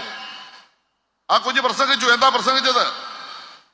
പ്രിയപ്പെട്ട മുഖ്യമന്ത്രി, ഇടതുപക്ഷ ജനാധിപത്യ മുന്നണി ഗവൺമെന്റ് മത്സ്യത്തൊഴിലാളി കുഞ്ഞുങ്ങൾക്ക് സൗജന്യമായി പഠിപ്പിക്കാനുള്ള അവകാശം കൊടുത്തതിന്റെ ഫലമായിട്ടാണ് ഞാൻ ഡോക്ടറായത്. ഞാൻ അഭിമാനത്തോടെ പറയുന്നു, ഈ ഗവൺമെന്റ് വന്നതിന് ശേഷം കേരളത്തിൽ 7.5 വർഷക്കാലം സൗജന്യമായി പഠിപ്പിച്ചതിന്റെ ഫലമായി 86 ഡോക്ടർമാർ മത്സ്യത്തൊഴിലാളി മേഖലയിൽ സൃഷ്ടിക്കാൻ ഞാൻ കഴിഞ്ഞു. പട്ടികജാതി പട്ടികവർഗ മേഖലയിൽ നമുക്ക് 100 കണക്കിന് പ്രൊഫഷനുകൾ നിർണ്ണയിക്കാൻ കഴിഞ്ഞു. അതുപോലെ തന്നെയാണ് ക്രമസമാധാനം. ലോകത്തിന്റെ മുമ്പിൽ നമ്മൾ മുഖ്യ സ്ഥാനത്ത് തന്നെയാണ് നിൽക്കുന്നത്. സ്ത്രീ സുരക്ഷ നമ്മൾ മുഖ്യ സ്ഥാനത്താണ് നിൽക്കുന്നത്. ഇങ്ങനെ ലോകത്തെ മാനവ വികസന സൂചികയിൽ ഞാൻ പറഞ്ഞല്ലോ, ഞാൻ നിങ്ങളോട് പറയാം, പെടലി ഉളുക്കും. അവിടെ ഞാൻ ഇവിടെ നിന്ന് കണ്ടോണ്ടിരിക്കുകയാണ്. എല്ലാം അവിടെ ഇരിക്കും. ഞാൻ പറയാം, അദ്ദേഹം അവിടെ വരുമ്പോ ഞാൻ പറയും. അപ്പൊ നിങ്ങളെല്ലാം എഴുന്നേറ്റ് നിന്നാ മതി. ഇങ്ങനെ നമ്മൾ 1-ാം സ്ഥാനത്ത് എത്തുമ്പോ എന്താണ് നമ്മുടെ അടുത്ത ഒരു അപ്രോച്ച്? അതിനൊരു പ്രധാനപ്പെട്ട കാര്യം ഇപ്പൊ ഗവൺമെന്റ് തീരുമാനിച്ചതാണ്, ദാരിദ്ര്യമില്ലാത്ത സ്റ്റേറ്റ് കേരളം. 64,004 കുടുംബങ്ങൾ കേരളത്തിൽ ദരിദ്രരായിട്ടുണ്ട്. നമ്മുടെ ഒരു കണക്കെടുത്തു. ആ കണക്ക് പ്രകാരം അവരെ ദാരിദ്ര്യത്തിൽ നിന്ന് വിമുക്തിയുണ്ടാകാൻ പരിശ്രമിച്ചു. നമ്മുടെ ഗവൺമെന്റ് ഇപ്പൊ പ്രഖ്യാപിച്ചു, 2024 നവംബർ 1-ാം തീയതി ഇന്ത്യയിൽ ലോകത്ത് ദരിദ്രമില്ലാത്ത സ്റ്റേറ്റായി കേരളത്തെ പ്രഖ്യാപിക്കാൻ പോകുന്നു എന്ന സന്തോഷകരമായ കാര്യം നിങ്ങളെ അറിയിക്കാൻ ഞാൻ ആഗ്രഹിക്കുകയാണ്. അപ്പോ നമുക്ക് ദരിദ്രമില്ലാത്ത സ്റ്റേറ്റായി കേരളത്തെ മാറ്റണം. ഇവിടെ നമ്മുടെ സംസ്ഥാനത്തിന്റെ വിവിധ മേഖലകളിലുള്ള മുന്നേറ്റത്തെ കുറിച്ച് ഇവിടെ പറഞ്ഞു. ഞാൻ അതിലേക്കൊന്നും പോകാൻ ഉദ്ദേശിക്കുന്നില്ല. നവകേരള സൃഷ്ടിയുടെ ഭാഗമായി നമുക്ക് വേണ്ടത് സമ്പൂർണ്ണ ഗവേൺസ് എന്നതാണ്. എന്നുവെച്ചാൽ ജനങ്ങൾക്ക് പോർട്ടൽ വഴി എല്ലാ സേവനങ്ങളും ലഭ്യമാക്കാൻ കഴിയുന്ന നടപടി ഉണ്ടാകണം. അപ്പോ സേവനം പോർട്ടൽ എന്ന പേരിൽ ഒരു ഏകജാലക സംവിധാനം നമ്മളിപ്പോൾ ഏർപ്പെടുത്തി. കേരളത്തിലെ എല്ലാ വകുപ്പുകളിലെയും ജനങ്ങൾക്ക് ഓൺലൈൻ വഴി അപേക്ഷ കൊടുക്കാൻ സമയത്ത് നിശ്ചിതമായ സന്ദർഭത്തിൽ അവർക്ക് അനുവാദം ലഭിക്കാൻ കഴിയുന്ന ഗവേൺസ് സംവിധാനം നവകേരളത്തിന്റെ ഭാഗമായി നമുക്ക് രൂപപ്പെടുത്തേണ്ടതായിട്ടുണ്ട്. അതുപോലെ തന്നെ ഫയലുകൾ, കെട്ടിക്കിടക്കുന്ന എല്ലാ ഫയലുകളും തീർപ്പാക്കണം. ഈ 10,000-കണക്കിന് പരാതികൾ ഇങ്ങനെ കെട്ടിക്കിടന്ന് ജീവിതകാലം മുഴുവൻ അവസാനിച്ചു പോകേണ്ട കാര്യമില്ല. അതെവിടെയാണോ പരിശോധിക്കേണ്ടത് അവിടെ പരിശോധിച്ച് ശാശ്വതമായ പരിഹാരം, സമ്പൂർണമായ ഫയൽ തീർപ്പാക്കൽ ഒരു നവകേരളത്തിൽ അനിവാര്യമാണ്. അതാണ് ഗവൺമെന്റ് ലക്ഷ്യമിടുന്നത്. പ്രിയപ്പെട്ടവരെ, നമ്മുടെ സംസ്ഥാനത്തിന്റെ സാമ്പത്തിക മേഖല ഭദ്രമാകേണ്ടതായിട്ടുണ്ട്. നമുക്ക് വികസനം നടക്കണം. നമ്മൾ വികസനം നടത്താൻ വേണ്ടി നമ്മൾ പണം കണ്ടെത്താൻ വേണ്ടി ആലോചിച്ച ഒരു പദ്ധതിയാണ് കിഫ്ബി. ആ പദ്ധതി ഇന്ന് വലിയ പ്രതിസന്ധിയെ നേരിടുകയാണ്. കേന്ദ്ര ഗവൺമെന്റ് കിഫ്ബിയെ തകർക്കാനുള്ള എല്ലാ ശ്രമങ്ങളും നടത്തിക്കൊണ്ടിരിക്കുന്നു. അതിന്റെ ഭാഗമായി കേരള ഇൻഫ്രാസ്ട്രക്ചർ ഇൻവെസ്റ്റ്മെന്റ് ഫണ്ട് എന്ന പേരിൽ ആരംഭിച്ച ഈ സ്ഥാപനം, ധനകാര്യ സ്ഥാപനം, 73,000 കോടി രൂപയുടെ വികസനമാണ് കേരളത്തിൽ ആരംഭിച്ചത്. കൊച്ചി മെട്രോ അടക്കം നമ്മുടെ പാലങ്ങള്, നമ്മുടെ റോഡുകള്, നമ്മുടെ വ്യവസായ സ്ഥാപനങ്ങള്, നമ്മുടെ ആശുപത്രികള്, നമ്മുടെ സ്കൂൾ കെട്ടിടങ്ങളെല്ലാം അടുത്ത 25 വർഷത്തിനുള്ളിൽ എങ്ങനെയാണോ കേരളം അതിപ്പോ ആകണം. നമ്മൾ പല വിദേശ രാജ്യങ്ങളിലും പോയിട്ടുള്ളവരാണ് നിങ്ങൾ ഓരോരുത്തരും. ഇപ്പൊ ദുബായി പോയി, അല്ലെ നമ്മുടെ സിംഗപ്പൂരിൽ പോയി, നമുക്ക് മനസ്സിലാകുന്ന കാര്യം എന്താ? അവരെക്കാൾ മുന്നിൽ നമ്മൾ വരേണ്ട കാലം കഴിഞ്ഞു. ഒരുപാട് താമസിച്ചു. ഇപ്പൊ നമ്മുടെ വിഴിഞ്ഞം പോർട്ട് എന്ന് പറയുന്നത് ഇപ്പോഴാണ് നമ്മൾ തുടങ്ങിയത്. എന്നേ തുടങ്ങേണ്ടതായിരുന്നു. 3 മദർഷിപ്പ് വരാൻ കഴിയുന്ന ഏഷ്യയിലെ ആദ്യത്തെ ഒരു തുറമുഖം വിഴിഞ്ഞത്ത് യാഥാർത്ഥ്യമാകുന്നു. വിഴിഞ്ഞം തുറമുഖം യാഥാർത്ഥ്യമാകുമ്പോൾ എന്താ സംഭവിക്കാൻ പോകുന്നത്? കേരളം ദുബായിയോടൊപ്പം അല്ലെങ്കിൽ സിംഗപ്പൂരിനോടൊപ്പം വളരാൻ പോകുന്നു. ഇത് ഞാൻ പറഞ്ഞതിന്റെ പേര് ഉടനെ പറഞ്ഞു, പിന്നെ നാളെ ദുബായി ആകാൻ പോവാ. എന്താകാതിരിക്കാൻ? കൊച്ചി പോയി നോക്കിയാൽ ദുബായിയൊക്കെ വൃത്തിയല്ലേ? കടക്കൂട്ടത്ത് പോയി കണ്ടാൽ സിംഗപ്പൂരിനൊക്കെ വൃത്തിയല്ലേ? അവിടെയൊക്കെ പോകാത്തവന്മാരായി വന്നത് കറങ്ങടിച്ചു. ഞാൻ അവിടെ പോയി കണ്ടാടാ. നിങ്ങൾക്ക് ഓർമ്മയുണ്ടോ? ഞാൻ സിംഗപ്പൂരിൽ പോയപ്പോ ഞാൻ അവിടുത്തെ സ്കൂളുകളിൽ പോയി. ഞാൻ അവിടെ ചെന്നപ്പോ ഒരു 10 വർഷം മുമ്പ് ഞാൻ അവിടെ ചെന്ന് ഞാൻ സത്യം പറഞ്ഞ എന്റെ ഹൃദയത്തിൽ നിന്ന് എനിക്ക് സങ്കടം വന്നു. കാരണം എന്റെ സ്കൂളിൽ ഞാൻ പഠിക്കുമ്പോൾ എന്റെ അധ്യാപകനോട് ടെസ്റ്റ് ട്യൂബിന് വേണ്ടി കറങ്ങിയടിച്ച് നടക്കുന്നത് ഞാൻ കണ്ടിട്ടുണ്ട്. അപ്പൊ ചോക്കെടുത്ത് കാണിക്കും, this is a test tube, ചോക്ക, നമുക്കത് മനസ്സിലായിട്ടുള്ളൂ. അപ്പൊ ഞാൻ അവിടെ നിന്ന് ആലോചിച്ചപ്പോ നല്ല ക്ലാസ് മുറികൾ, ഹൈടെക് ക്ലാസ് മുറികൾ. ഞാൻ എന്റെ മനസ്സിലാലോചിച്ചു, എന്നെങ്കിലും എന്റെ കുഞ്ഞുങ്ങൾക്ക് ഇത്തരമൊരു സ്കൂളിൽ പഠിക്കാനുള്ള ഭാഗ്യം ലഭിക്കുമോ? നിങ്ങളൊക്കെ ആലോചിച്ച് കാണത്തില്ലേ? വിദേശത്തൊക്കെ പോയിട്ടുള്ളവരുണ്ടല്ലോ. അവിടുത്തെ ഇന്റർനാഷണൽ സ്കൂളുകളിലൊക്കെ പോയിട്ട്, ഹൈടെക് സ്കൂളുകളിൽ പോയി, നല്ല കെട്ടിടം, നല്ല ടോയ്ലറ്റ് സംവിധാനമുള്ള സ്കൂളുകളിലൊക്കെ പോയിട്ട് നമ്മുടെ കുഞ്ഞുങ്ങൾക്ക് ഇങ്ങനെയൊക്കെ ഒന്ന് പഠിക്കാൻ പറ്റുമോ? അവിടെ ഫീസ് കൊടുക്കണം.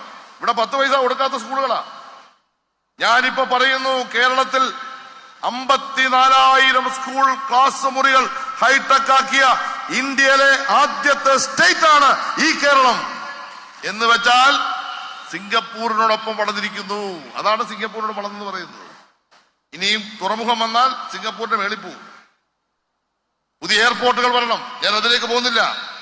അതിനെല്ലാം ആവശ്യമായ പണം സ്വരൂപിക്കാൻ വേണ്ടി അടുത്ത 25 വർഷത്തിനുള്ളിൽ കേരളം എങ്ങനെ ആകണം എന്ന ലക്ഷ്യം വെച്ചുകൊണ്ട് പ്രവർത്തിക്കാൻ തീരുമാനിച്ച KIIFB, Kerala infrastructure investment fund, അതിനെ തകർക്കാൻ എന്തെല്ലാമാണ് കേന്ദ്ര ഗവൺമെന്റ് ചെയ്യുന്നത്? ബഹുമാനപ്പെട്ട കേരളത്തിന്റെ പ്രതിപക്ഷത്തിന് അഭിപ്രായമുണ്ടോ ഇക്കാര്യത്തിൽ? ഏറ്റവും നല്ല ദീർഘവീക്ഷണത്തോടെ, ലക്ഷ്യബോധത്തോടു കൂടി 1ാം പിണറായി ഗവൺമെന്റ് 1999 ആരംഭിച്ച കിഫ്ബി അതിന്റെ പൊടിതട്ടിയെടുത്ത് അതിനെ പരിഷ്കരിച്ച് ഈ കേരളത്തിന്റെ വികസനത്തിന് വേണ്ടി ഫണ്ട് കണ്ടെത്തിയ ആ പദ്ധതിയെ തകർക്കാൻ ശ്രമിക്കുന്നു. എന്ന് വെച്ചാൽ വികസനത്തിന് വേണ്ടി എടുത്ത പണം പൊതുകടമായി അംഗീകരിച്ചുകൊണ്ട് കേന്ദ്ര ഗവൺമെന്റ് ഉത്തരവ് വന്നതോടുകൂടി സംസ്ഥാനം കടുത്ത പ്രതിസന്ധിയിലേക്ക് നീങ്ങുകയാണ്. നമ്മളെ തകർക്കാൻ വേണ്ടിയുള്ള നീക്കമാണ്. അന്ന് ധനകാര്യമന്ത്രിയായിരുന്ന തോമസ് ഐസക് ഇപ്പൊ കോടതി കയറുകയാണ്. ബഹുമാനപ്പെട്ട ഹൈക്കോടതി പറഞ്ഞു അദ്ദേഹത്തിന് നോട്ടീസ് അയക്കാൻ പാടില്ല. ഇപ്പൊ ഡിവിഷൻ ബെഞ്ച് വീണ്ടും ഒരു സിംഗിൾ ബെഞ്ച് പറഞ്ഞു, വീണ്ടും ഡിവിഷൻ ബെഞ്ച് ഇപ്പൊ ഇന്നലെ അത് തെറ്റായ നീക്കമാണ് ഇ ഡി നടത്തുന്നത്. ഇ ഡിക്ക് എന്താ കാര്യം? കേന്ദ്ര ഏജൻസികളെ എല്ലാം ഉപയോഗിച്ചുകൊണ്ട് സംസ്ഥാനത്തെ തകർക്കാൻ റിസർവ് ബാങ്കിന്റെ അനുവാദത്തോടു കൂടി ആരംഭിച്ച കിഫ്ബി പദ്ധതിയെ തകർക്കാൻ വേണ്ടിയുള്ള ബോധപൂർവവും സംഘടിതവുമായ പരിശ്രമം കേരളത്തിൽ നടക്കുന്നു എന്നതാണ് നിങ്ങൾ മനസ്സിലാക്കേണ്ടത്. അതിന്റെ വിശദാംശങ്ങൾ ഞാൻ പോകുന്നില്ല. ഗവർണർ എല്ലാം പ്രശ്നങ്ങളാണ് കേട്ടോ, നിങ്ങൾ ഉദ്ദേശിക്കുന്ന പോലെയല്ല. നമുക്ക് കുറച്ച് പ്രശ്നങ്ങളുണ്ട്. ഗവർണർ അധികാരമൊന്നും ഞാൻ പറയേണ്ട കാര്യമില്ലല്ലോ. എന്തൊക്കെയാ ചെയ്തുകൊണ്ടിരിക്കുന്നത്? നിയമസഭയ്ക്കാണ് ബില്ല് പാസ്സാക്കാൻ അവകാശം. ആ ബില്ല് പാസ്സായി കഴിഞ്ഞാൽ ഗവർണർക്ക് 3 കാര്യങ്ങൾ ചെയ്യാം. ഒന്ന്, ബില്ല് തിരിച്ചയക്കാം, അപ്പൊ നിയമസഭ വീണ്ടും കൂടി പാസ്സാക്കാം. അല്ലെങ്കിൽ ക്ലാരിഫിക്കേഷൻസ് വേണമെങ്കിൽ ഗവർണർക്ക് ചോദിക്കാം. ഈ ബില്ല് വന്നു, നിയമസഭ പാസ്. നിയമസഭ എന്ന് പറഞ്ഞാൽ 140 പേര് ഈ ഇരിക്കുന്ന ജനങ്ങൾ വോട്ട് ചെയ്ത് ജയിപ്പിച്ചവരാ. നിങ്ങളുടെ പ്രതിനിധികളാണ് അവിടെ ഇരിക്കുന്നത്. ആ പ്രതിനിധികളാണ് ഒരു നിയമം ചർച്ച ചെയ്യുന്നത്. ജനങ്ങൾക്ക് വേണ്ടിയാണ് നിയമം ഉണ്ടാക്കുന്നത്. അതിൽ ഗവർണർക്ക് വേറെ പ്രത്യേക റോളൊന്നുമില്ല. അപ്പൊ എന്തെങ്കിലും കൂടുതൽ ക്ലാരിഫിക്കേഷൻ വേണമെങ്കിൽ ക്ലാരിഫിക്കേഷൻ ചോദിക്കാം. 3 രാഷ്ട്രപതിക്ക് അയക്കാം. നോക്കൂ, 2 വർഷമായി എത്ര ബില്ലാണ് പിടിച്ചു വച്ചിരിക്കുന്നത്. ഒരു സംസ്ഥാനത്തിന്റെ പ്രയാസം ആരോടാണ് പറയേണ്ടത്? നമ്മൾ നമ്മുടെ ദുഃഖങ്ങൾ ദൈവത്തോട് പോയി പറയുന്നത് പറഞ്ഞ പോലെ ഞങ്ങളുടെ ദൈവം എന്ന് പറഞ്ഞാൽ ഈ കേരളത്തിലെ 3.5 കോടി ജനങ്ങളാണ്. അതുകൊണ്ടാണ് ഞങ്ങളുടെ ഈ പ്രയാസം ഞങ്ങൾ പറയുന്നത്. ഞങ്ങൾ ഗവർണറെ മോശമാക്കാമെന്നും പറഞ്ഞില്ല. അദ്ദേഹത്തെ മുഖ്യമന്ത്രി കണ്ടു, മന്ത്രിമാര് കണ്ടു. ഒപ്പിട്ട് തരണം, നിയമമാക്കണം. പല കാര്യങ്ങളും മുന്നോട്ട് പോകണമെങ്കിൽ നവകേരളം സൃഷ്ടിക്കാൻ നടത്തുന്ന പ്രവർത്തനത്തിന്റെ ഭാഗമാണ്. നിങ്ങൾ നോക്കൂ, സുപ്രീം കോടതി പറഞ്ഞിട്ട് പോലും കേരള ഗവർണർ ബില്ലിൽ ഒപ്പിടുന്നില്ല. എന്താണ് ബഹുമാനപ്പെട്ട ഇന്ത്യയുടെ പരമോന്നത നീതിപീഠം സുപ്രീം കോടതി പറഞ്ഞത്? നിങ്ങളെല്ലാം തെറ്റായ നിലപാടാണ് സ്വീകരിക്കുന്നത്. ഈ 2 വർഷക്കാലം എവിടെയായിരുന്നു കേരളത്തിന്റെ ഗവർണർ?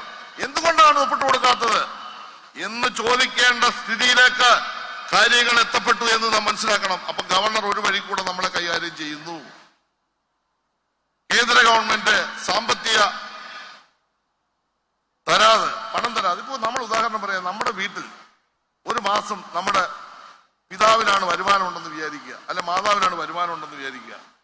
എല്ലാ മാസവും ഒരു 50,000 രൂപ കൃത്യമായിട്ട് ശമ്പളം കിട്ടുന്ന വീട്ടിൽ എല്ലാ മാസവും ആ പണം കൊണ്ടുവന്ന് അമ്മയെ ഏൽപ്പിച്ച് മക്കളും എല്ലാം കൂടെ ചേർന്ന് അത് തീരുമാനിച്ച് അരിയും സോപ്പും പഞ്ചസാരയും എല്ലാം മേടിച്ച് സന്തോഷമായിട്ട് കഴിയുന്നു. കുറച്ച് കഴിയുമ്പോ മൂപ്പിലാ കാശ് തരുന്നില്ല. എന്ത് ചെയ്യും?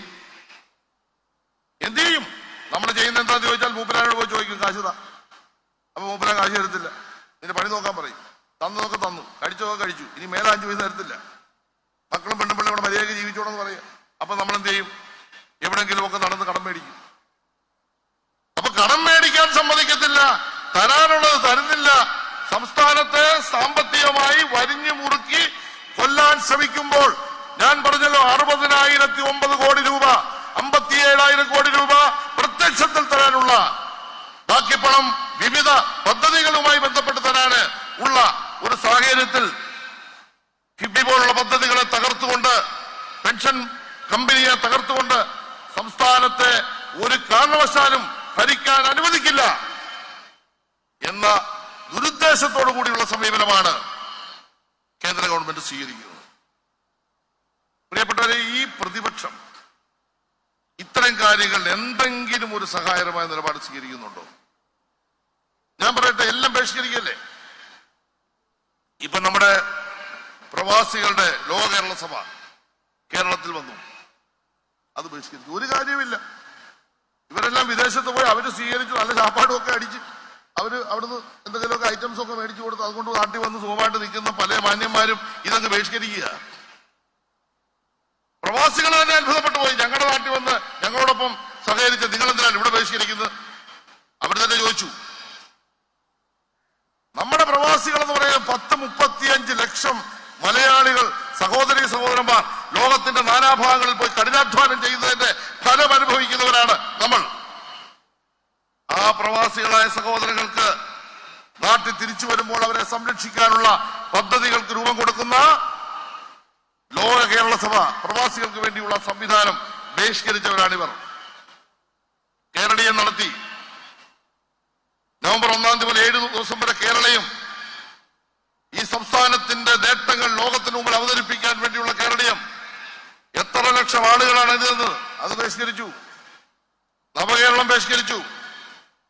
കേരളത്തിന്റെ പ്രശ്നങ്ങൾ ഇന്ത്യൻ പാർലമെന്റ് ഉന്നയിക്കേണ്ട 18 MP-മാർ ഈ കേരളത്തിൽ തെരഞ്ഞെടുക്കപ്പെട്ടു പോയവർ ഒരു നല്ല വാക്ക് കേന്ദ്രം പാർലമെന്റ് പറഞ്ഞോ? ഞങ്ങൾ നിങ്ങളെ വിമർശിക്കുന്ന വേറൊന്നും കൊണ്ടല്ല, പറഞ്ഞോ. ഇപ്പൊ ഏറ്റവും അവസാനം പ്രതാപന് ഒരു കത്ത് കൊടുത്തു.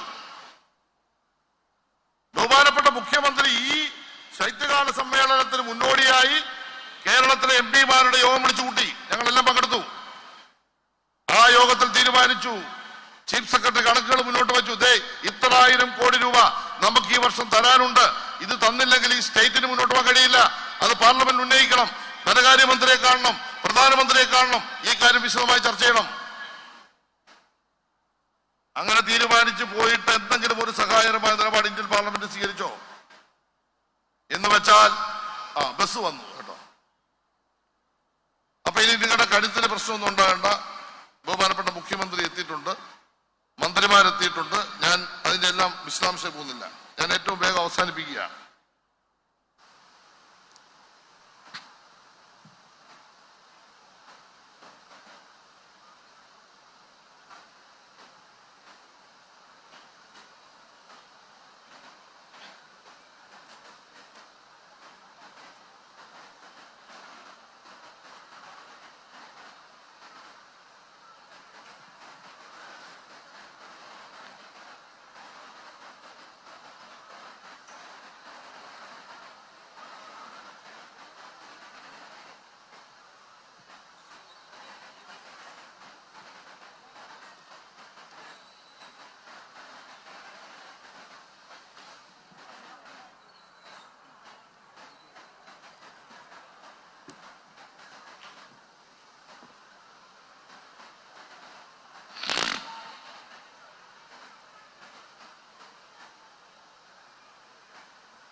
ബഹുമാനായ മുഖ്യമന്ത്രിയും മന്ത്രിമാരും വേദിയിലേക്ക് എത്തിക്കൊണ്ടിരിക്കുകയാണ്.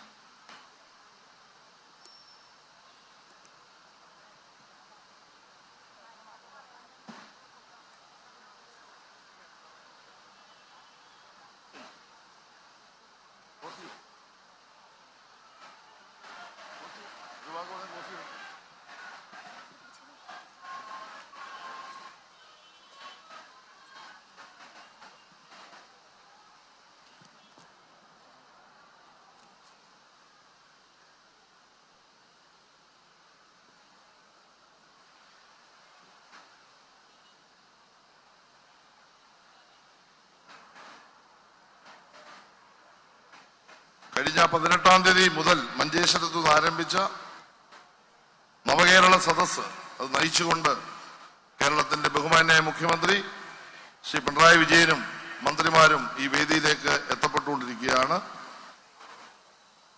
നിങ്ങൾക്ക് എല്ലാവർക്കും വേണ്ടി ഞാൻ അദ്ദേഹത്തെയും എന്റെ സഹമന്ത്രിമാരെയും സ്വാഗതം ചെയ്യുകയാണ്.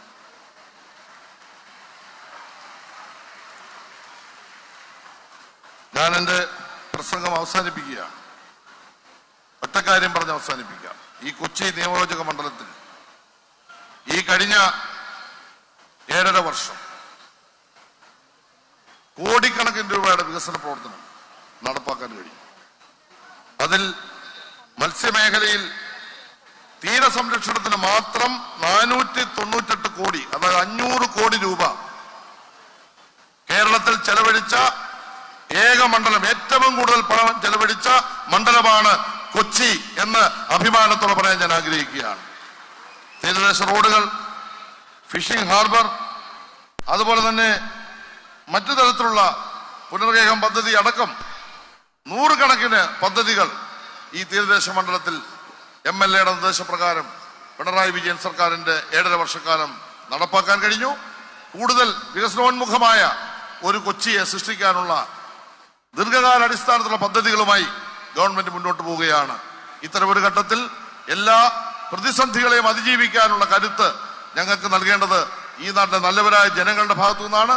നിങ്ങളുടെ ഭാഗത്തു നിന്ന് കൂടുതൽ ശക്തമായ പിന്തുണ ഇടതുപക്ഷ ജനാധിപത്യ മുന്നണി ഗവൺമെന്റ് ഉണ്ടാകണം എന്ന് മാത്രം വിനയപൂർവ്വം അഭ്യർത്ഥിച്ചുകൊണ്ട് അഭിവാദ്യം ചെയ്തുകൊണ്ട് എന്റെ പ്രസംഗം അവസാനിപ്പിക്കുന്നു. നന്ദി, നമസ്കാരം.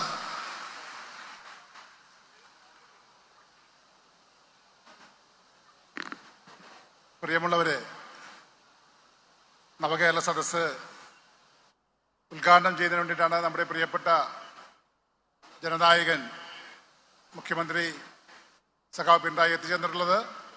അതിനു മുമ്പ് കൊച്ചിയുടെ ചെറിയൊരു ഉപഹാരം മുഖ്യമന്ത്രിക്കും മന്ത്രിമാർക്കും. ബഹുമാനപ്പെട്ട കേരള മുഖ്യമന്ത്രി ശ്രീ പിണറായി വിജയൻ അവർകളെ കൊച്ചിയുടെ സ്നേഹോപഹാരം സ്വീകരിക്കുന്നതിനായി ഏറെ സ്നേഹത്തോടെ ആദരവോടെ സാദരം ക്ഷണിക്കുന്നു.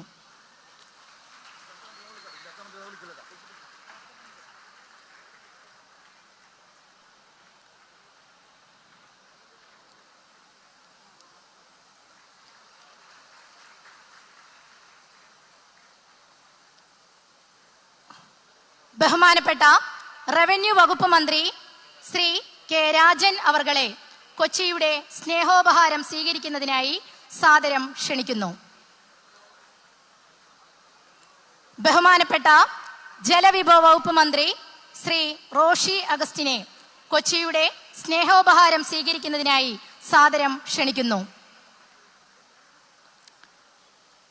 ബഹുമാനപ്പെട്ട വൈദ്യുതി വകുപ്പ് മന്ത്രി ശ്രീ കെ കൃഷ്ണൻകുട്ടി അവർകളെ കൊച്ചിയുടെ സ്നേഹോപഹാരം സ്വീകരിക്കുന്നതിനായി സാദരം ക്ഷണിക്കുന്നു. ബഹുമാനപ്പെട്ട വനം വന്യജീവി വകുപ്പ് മന്ത്രി ശ്രീ AK ശശീന്ദ്രൻ അവർകളെ കൊച്ചിയുടെ സ്നേഹോപഹാരം സ്വീകരിക്കുന്നതിനായി സാദരം ക്ഷണിക്കുന്നു.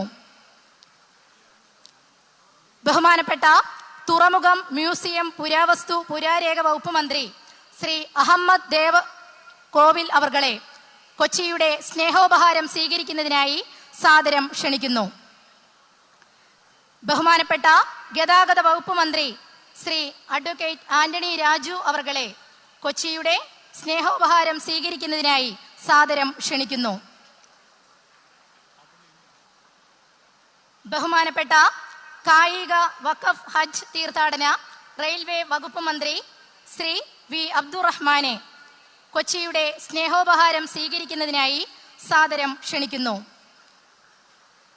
ബഹുമാനപ്പെട്ട ഭക്ഷ്യ, പൊതുവിതരണ, ഉപഭോക്തൃകാര്യ വകുപ്പ് മന്ത്രി ശ്രീ അഡ്വക്കേറ്റ് GR അനിൽ അവർകളെ കൊച്ചിയുടെ സ്നേഹോപഹാരം സ്വീകരിക്കുന്നതിനായി സാദരം ക്ഷണിക്കുന്നു.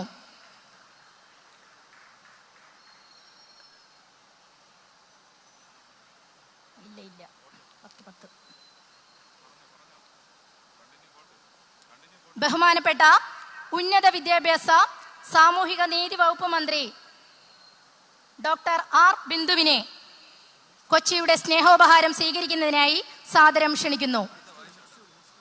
ബഹുമാനപ്പെട്ട മൃഗസംരക്ഷണ, ഡയറി വകുപ്പ് മന്ത്രി ശ്രീമതി J ചിഞ്ചു റാണി അവർകളെ കൊച്ചിയുടെ സ്നേഹോപഹാരം സ്വീകരിക്കുന്നതിനായി സാദരം ക്ഷണിക്കുന്നു. ബഹുമാനപ്പെട്ട തദ്ദേശ സ്വയംഭരണം, എക്സൈസ് വകുപ്പ് മന്ത്രി ശ്രീ MB രാജേഷ് അവർകളെ കൊച്ചിയുടെ സ്നേഹോപഹാരം സ്വീകരിക്കുന്നതിനായി സാദരം ക്ഷണിക്കുന്നു. ബഹുമാനപ്പെട്ട പൊതുമരാമത്ത്, ടൂറിസം വകുപ്പ് മന്ത്രി ശ്രീ അഡ്വക്കേറ്റ് PA മുഹമ്മദ് റിയാസ് അവർകളെ കൊച്ചിയുടെ സ്നേഹോപഹാരം സ്വീകരിക്കുന്നതിനായി സാദരം ക്ഷണിക്കുന്നു. ബഹുമാനപ്പെട്ട കൃഷി വകുപ്പ് മന്ത്രി ശ്രീ P പ്രസാദ് അവർകളെ കൊച്ചിയുടെ സ്നേഹോപഹാരം സ്വീകരിക്കുന്നതിനായി സാദരം ക്ഷണിക്കുന്നു. ബഹുമാനപ്പെട്ട ദേവസ്വം, പട്ടികജാതി പട്ടികവർഗ വികസനം, മറ്റ് പിന്നോക്ഷേമ കാര്യ, പാർലമെന്ററി കാര്യങ്ങളുടെ മന്ത്രി ശ്രീ കെ രാധാകൃഷ്ണൻ അവർകളെ കൊച്ചിയുടെ സ്നേഹോപഹാരം സ്വീകരിക്കുന്നതിനായി സാദരം ക്ഷണിക്കുന്നു. ബഹുമാനപ്പെട്ട വ്യവസായ നിയമ കയർ വകുപ്പ് മന്ത്രി ശ്രീ പി രാജീവ് അവർകളെ കൊച്ചിയുടെ സ്നേഹോപഹാരം സ്വീകരിക്കുന്നതിനായി സാദരം ക്ഷണിക്കുന്നു. ബഹുമാനപ്പെട്ട വിദ്യാഭ്യാസ തൊഴിൽ വകുപ്പ് മന്ത്രി വി ശിവൻകുട്ടി അവർകളെ കൊച്ചിയുടെ സ്നേഹോപഹാരം സ്വീകരിക്കുന്നതിനായി സാദരം ക്ഷണിക്കുന്നു. ബഹുമാനപ്പെട്ട സഹകരണ രജിസ്ട്രേഷൻ വകുപ്പ് മന്ത്രി ശ്രീ വി എൻ വാസവൻ അവർകളെ കൊച്ചിയുടെ സ്നേഹോപഹാരം സ്വീകരിക്കുന്നതിനായി സാദരം ക്ഷണിക്കുന്നു. ബഹുമാനപ്പെട്ട ആരോഗ്യ വനിത ശിശുവികസന വകുപ്പ് മന്ത്രി ശ്രീമതി വീണ ജോർജ് അവർകളെ കൊച്ചിയുടെ സ്നേഹോപഹാരം സ്വീകരിക്കുന്നതിനായി സാദരം ക്ഷണിക്കുന്നു. ബഹുമാനപ്പെട്ട മത്സ്യവിഭവ സാംസ്കാരിക യുവജനകാര്യ വകുപ്പ് മന്ത്രി ശ്രീ സജി ചെറിയാൻ അവർകളെ കൊച്ചിയുടെ സ്നേഹോപഹാരം സ്വീകരിക്കുന്നതിനായി സാദരം ക്ഷണിക്കുന്നു. ബഹുമാനപ്പെട്ട Kerala government additional chief secretary V Venu അവർകളെ കൊച്ചിയുടെ സ്നേഹോപഹാരം സ്വീകരിക്കുന്നതിനായി സാദരം ക്ഷണിക്കുന്നു. ബഹുമാനപ്പെട്ട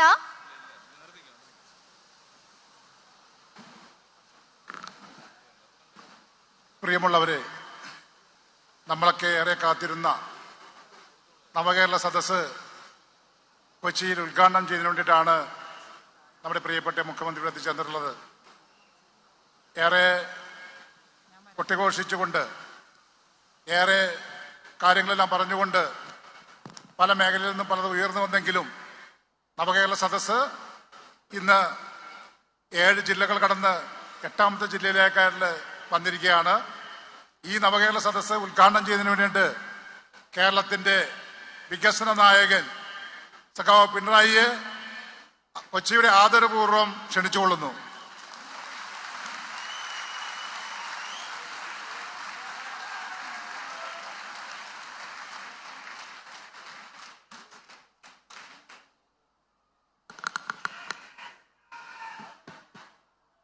സഹോദരീ സഹോദരന്മാരെ,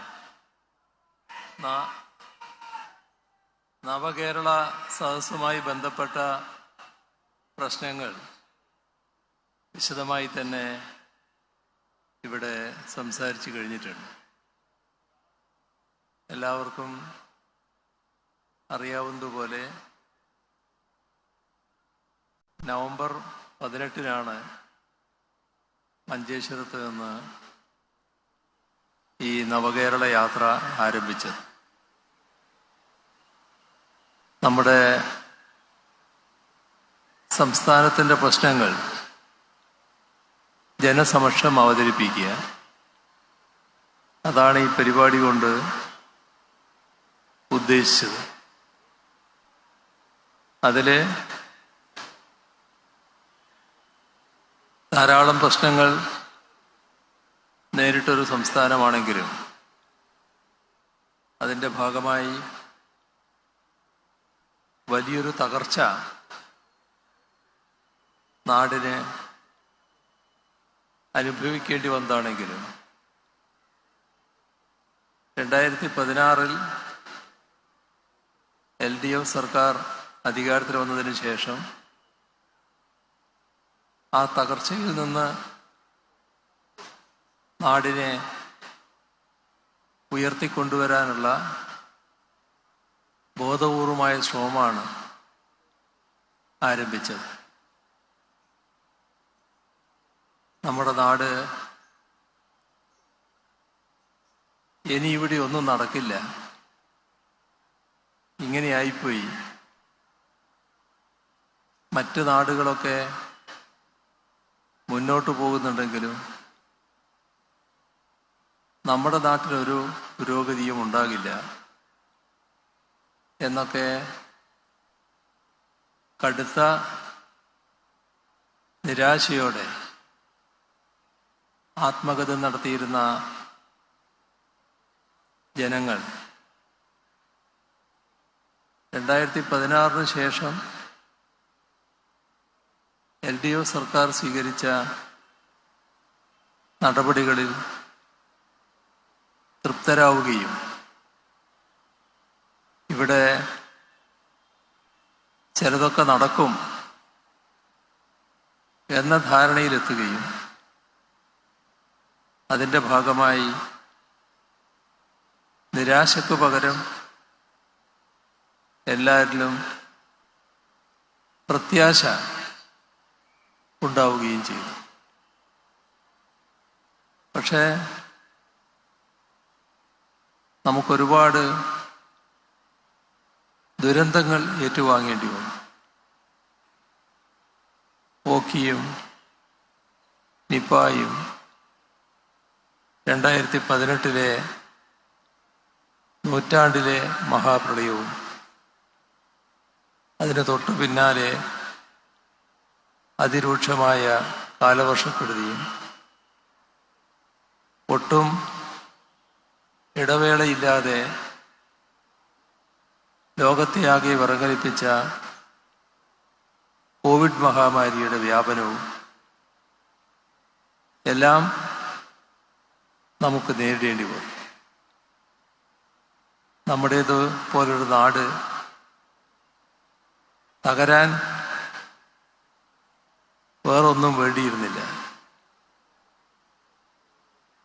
പ്രളയഘട്ടത്തിലൊക്കെ നാടിൻ്റെ പല ഭാഗങ്ങളും തകർന്നടിഞ്ഞു പോകുന്നത് നമ്മൾ കണ്ടു. എങ്ങനെ ഇവർ കരകയറും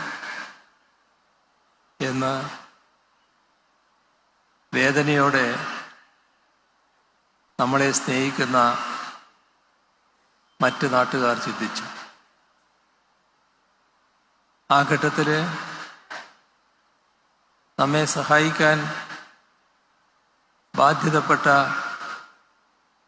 കേന്ദ്ര ഗവൺമെൻറ് ഒട്ടും സഹായകരമായ നിലപാടല്ല സ്വീകരിച്ചത്. കഴിയാവുന്നത്ര ഉപദ്രവം സംസ്ഥാനത്തിൻ്റെ താൽപ്പര്യങ്ങൾക്കെതിരായ നിലപാട് അതായിരുന്നു കേന്ദ്ര ഗവൺമെൻറ് സ്വീകരിച്ചത്. നിർഭാഗ്യവശാൽ കേന്ദ്ര ഗവൺമെൻറ്റിൻ്റെ ആ സമീപനത്തോടൊപ്പം യോജിക്കുന്ന നിലപാടാണ് ഇവിടുത്തെ പ്രതിപക്ഷം കോൺഗ്രസും UDFും സ്വീകരിച്ചത്. നാട് കടുത്ത പ്രതിസന്ധി നേരിടുമ്പോൾ നാടിൻ്റെ പ്രശ്നങ്ങൾ ഉന്നയിക്കാനും നാടിനെതിരായ നിലപാട് സ്വീകരിക്കുന്നവർക്ക് എതിരായി സമീപനം കൈക്കൊള്ളാനുമൊക്കെയാണ് സാധാരണഗതിയിൽ തയ്യാറാകേണ്ടത്. പക്ഷേ കോൺഗ്രസും UDFും ആ നിലപാടല്ല സ്വീകരിച്ചത്. കേരളം തകരട്ടെ എന്ന മനസ്സാണ് കേന്ദ്ര ഗവൺമെൻറ് ഉണ്ടായത്. ആ മനസ്സിനോട് യോജിക്കുന്ന നില കോൺഗ്രസിനും UDFിനും ഉണ്ടായി. മറ്റൊരു രീതിയിൽ പറഞ്ഞാൽ കേന്ദ്ര ഗവൺമെൻറ്റിന് നേതൃത്വം കൊടുക്കുന്ന BJP ആ BJPയുടെ മനസ്സുമായി കേരളത്തിലെ കോൺഗ്രസിൻ്റെയും UDFിൻ്റെയും മനസ്സ് ചേർന്ന് നിൽക്കുകയാണുണ്ടായത്. ഇത് നമ്മുടെ നാടിനെ സാധാരണഗതിയിൽ വലിയ തോതിലുള്ള തകർച്ചയുണ്ടാക്കാൻ ഉതകുന്ന സമീപനമായിരുന്നു. പക്ഷേ നമുക്ക് മുന്നോട്ട് പോയി തീരുമായിരുന്നു.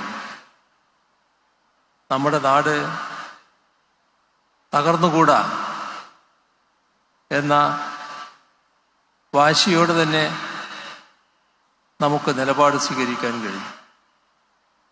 അതിന് ജനങ്ങൾ നല്ല ഐക്യത്തോടെയും ഒരുമയോടെയും പിന്തുണയും നൽകി.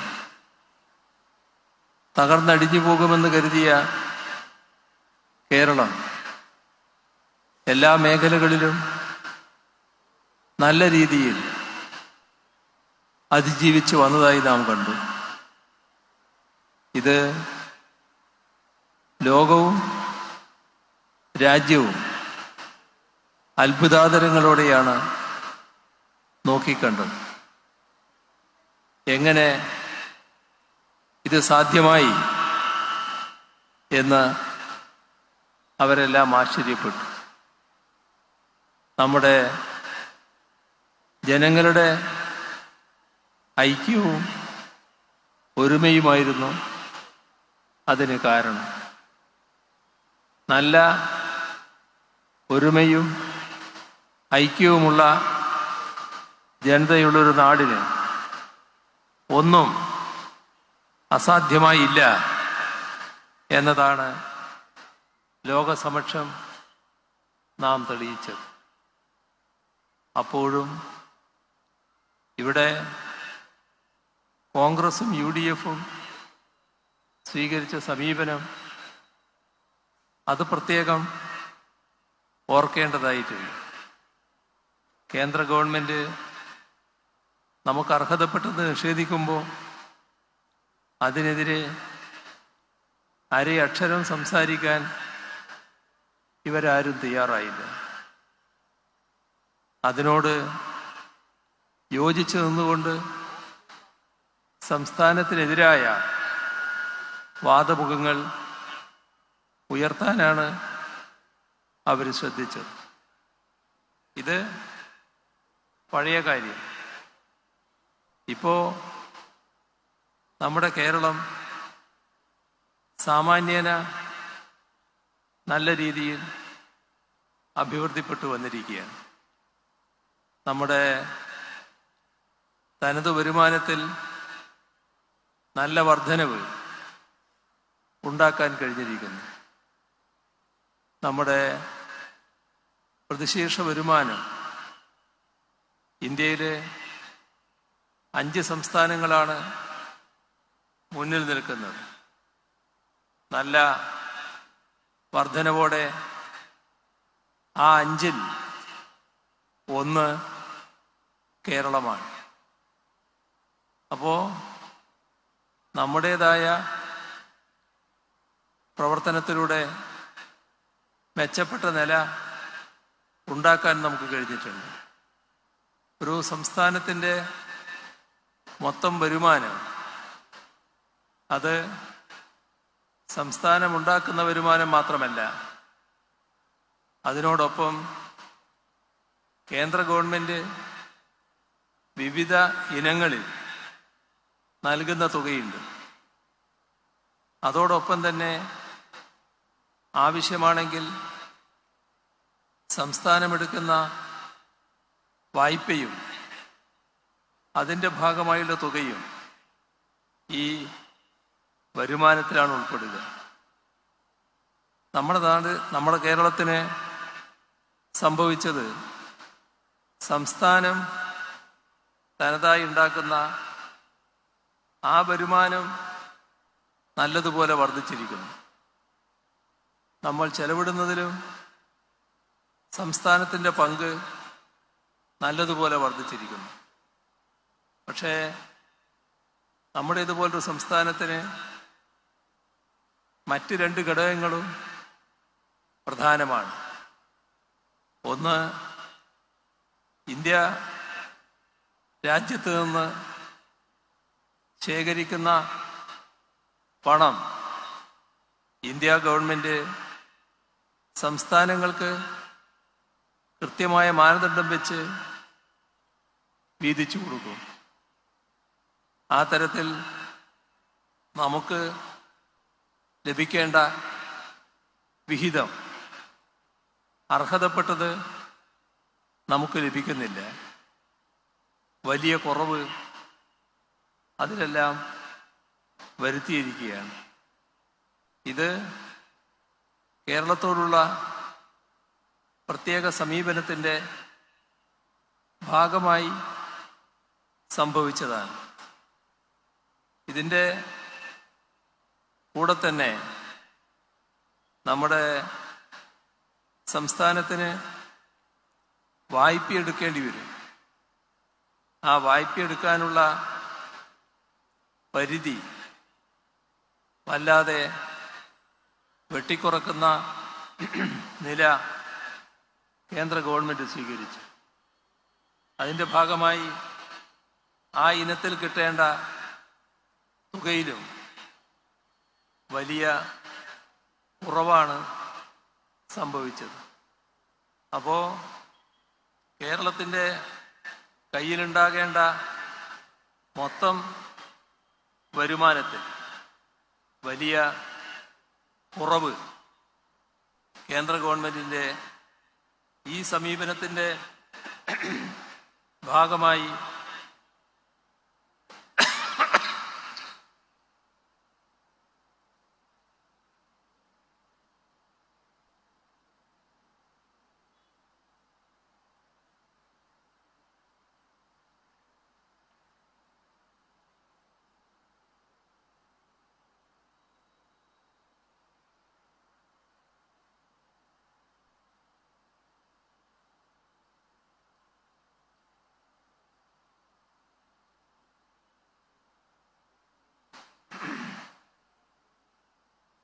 സംഭവിക്കുന്ന നിലയാണുണ്ടായത്.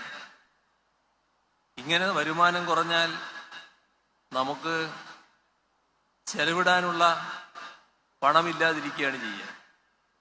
അപ്പോൾ കേരളത്തിൻ്റെ വികസനത്തെ തടയുക, ഇതാണ് കേന്ദ്ര ഗവൺമെൻറ് ഉദ്ദേശിക്കുന്നത്. നമ്മുടെ രാജ്യത്തിൻ്റെ ഒരു ഭാഗമാണ് കേരളം.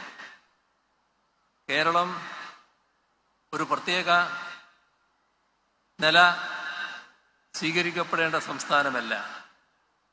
രാജ്യത്തിൻ്റെ ഭാഗമായി വികസനത്തിന് ആവശ്യമായ സഹായവും പിന്തുണയും നൽകാൻ കേന്ദ്ര ഗവൺമെൻറ്റിന് ബാധ്യതയുമുണ്ട്. പക്ഷേ ആ നിലയല്ല കേന്ദ്ര ഗവൺമെൻറ് സ്വീകരിക്കുന്നത്. ഇത് കേന്ദ്ര ഗവൺമെൻറ് സ്വീകരിക്കുന്ന സമീപനം. ഈ കാര്യത്തിൽ കേരളത്തിൻ്റെ പ്രതിപക്ഷം സ്വീകരിക്കുന്ന സമീപനമാണ് മറ്റൊന്ന് നാം കാണേണ്ടത്. കേന്ദ്ര ഗവൺമെൻറ്റിൻ്റെ ഈ തെറ്റായ നിലപാടിനെ ചോദ്യം ചെയ്യാൻ പ്രതിപക്ഷം തയ്യാറേയല്ല. കേരളത്തിലെ പാർലമെന്റ് അംഗങ്ങൾ 20 പേരാണ് കേരളത്തിൽ നിന്ന് ലോക്സഭയിൽ ഉണ്ടാകേണ്ടത്. ആ 20-ൽ 18 പേര് ഇപ്പോ UDF എംപിമാരാണ്. ഏതെങ്കിലും ഒരു ഘട്ടത്തിൽ കേരളത്തെ അവഗണിക്കുന്നതോ കേരളത്തോട് കേന്ദ്രം കാണിക്കുന്ന വിവേചനമോ ഈ എംപിമാരുടെ ഭാഗത്ത് നിന്ന് ഉയർത്തിയതായി നാം ആരും കേട്ടില്ല. അവർക്കതൊരു വിഷയമേ അല്ല. എന്താണ് BJPയുടെ അതേ മനസ്സ് ഇവിടുത്തെ കോൺഗ്രസിൻ്റെയും UDFൻ്റെയും എംപിമാർക്ക് വരാൻ കാരണം?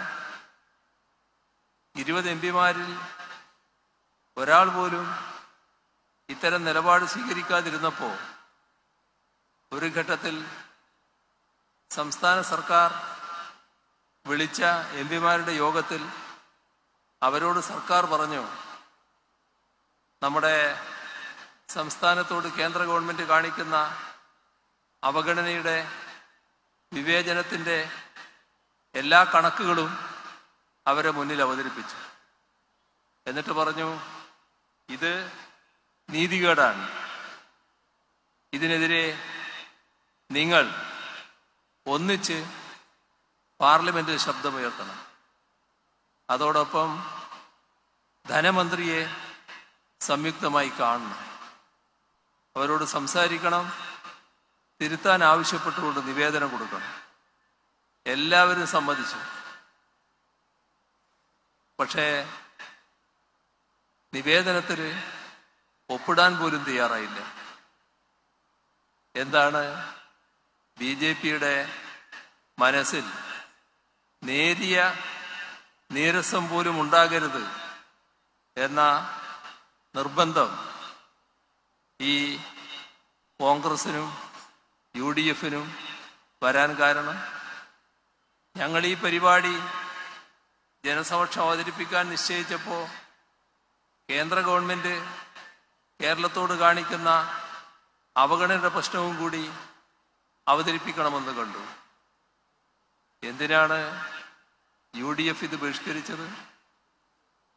കേന്ദ്ര ഗവൺമെന്റിനെതിരെ ഞങ്ങൾ വസ്തുതകളുടെ പിൻബലത്തോടെ കാര്യങ്ങൾ അവതരിപ്പിക്കുമ്പോൾ എന്തിനാണ് ഇവർക്ക് കൊള്ളുന്നത്?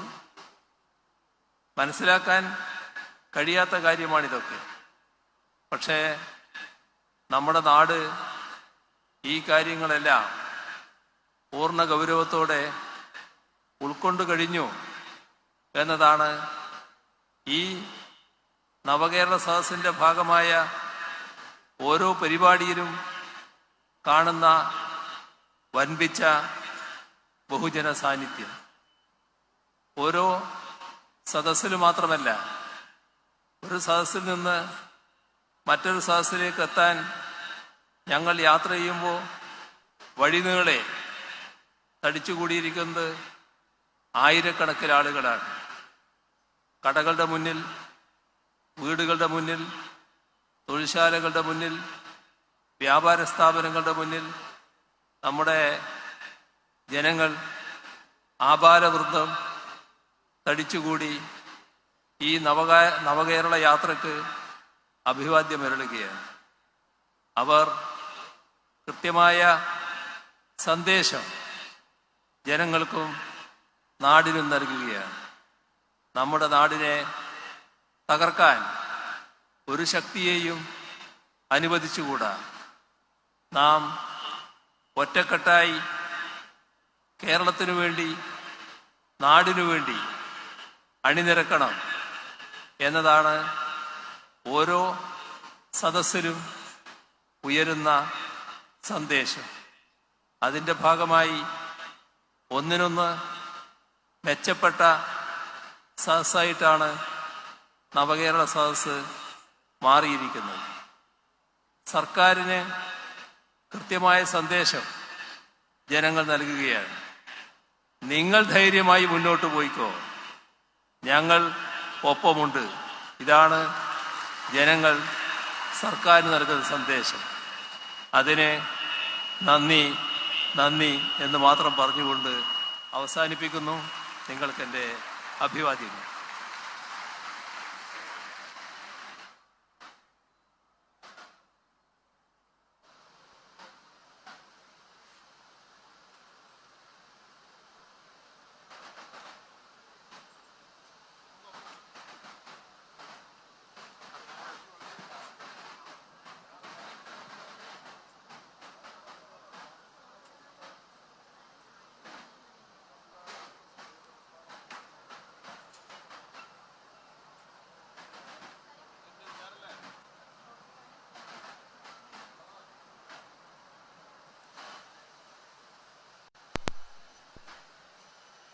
നന്ദി രേഖപ്പെടുത്തുന്നതിനായി നവകേരള സദസ്സിന്റെ ജോയിന്റ് കൺവീനറും ഡെപ്യൂട്ടി തഹസിൽദാറുമായ ശ്രീ ജോസഫ് ആന്റണി ഹെർട്ടിസ് അവർകളെ സാദരം ക്ഷണിക്കുന്നു.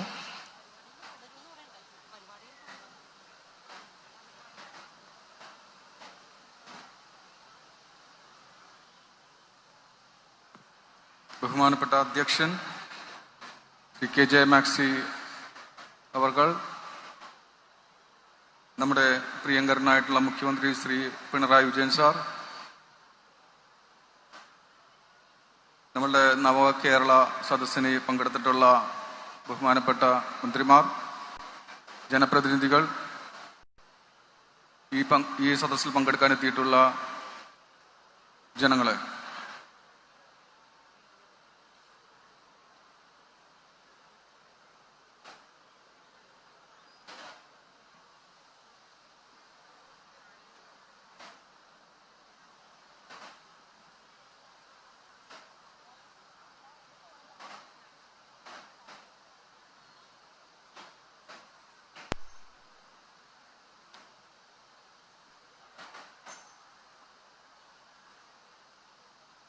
നമ്മുടെ ഈ പരിപാടി കഴിഞ്ഞിട്ട് ധാരാളം കലാപരിപാടികൾ ഈ വേദിയിൽ അരങ്ങേറുന്നുണ്ട്.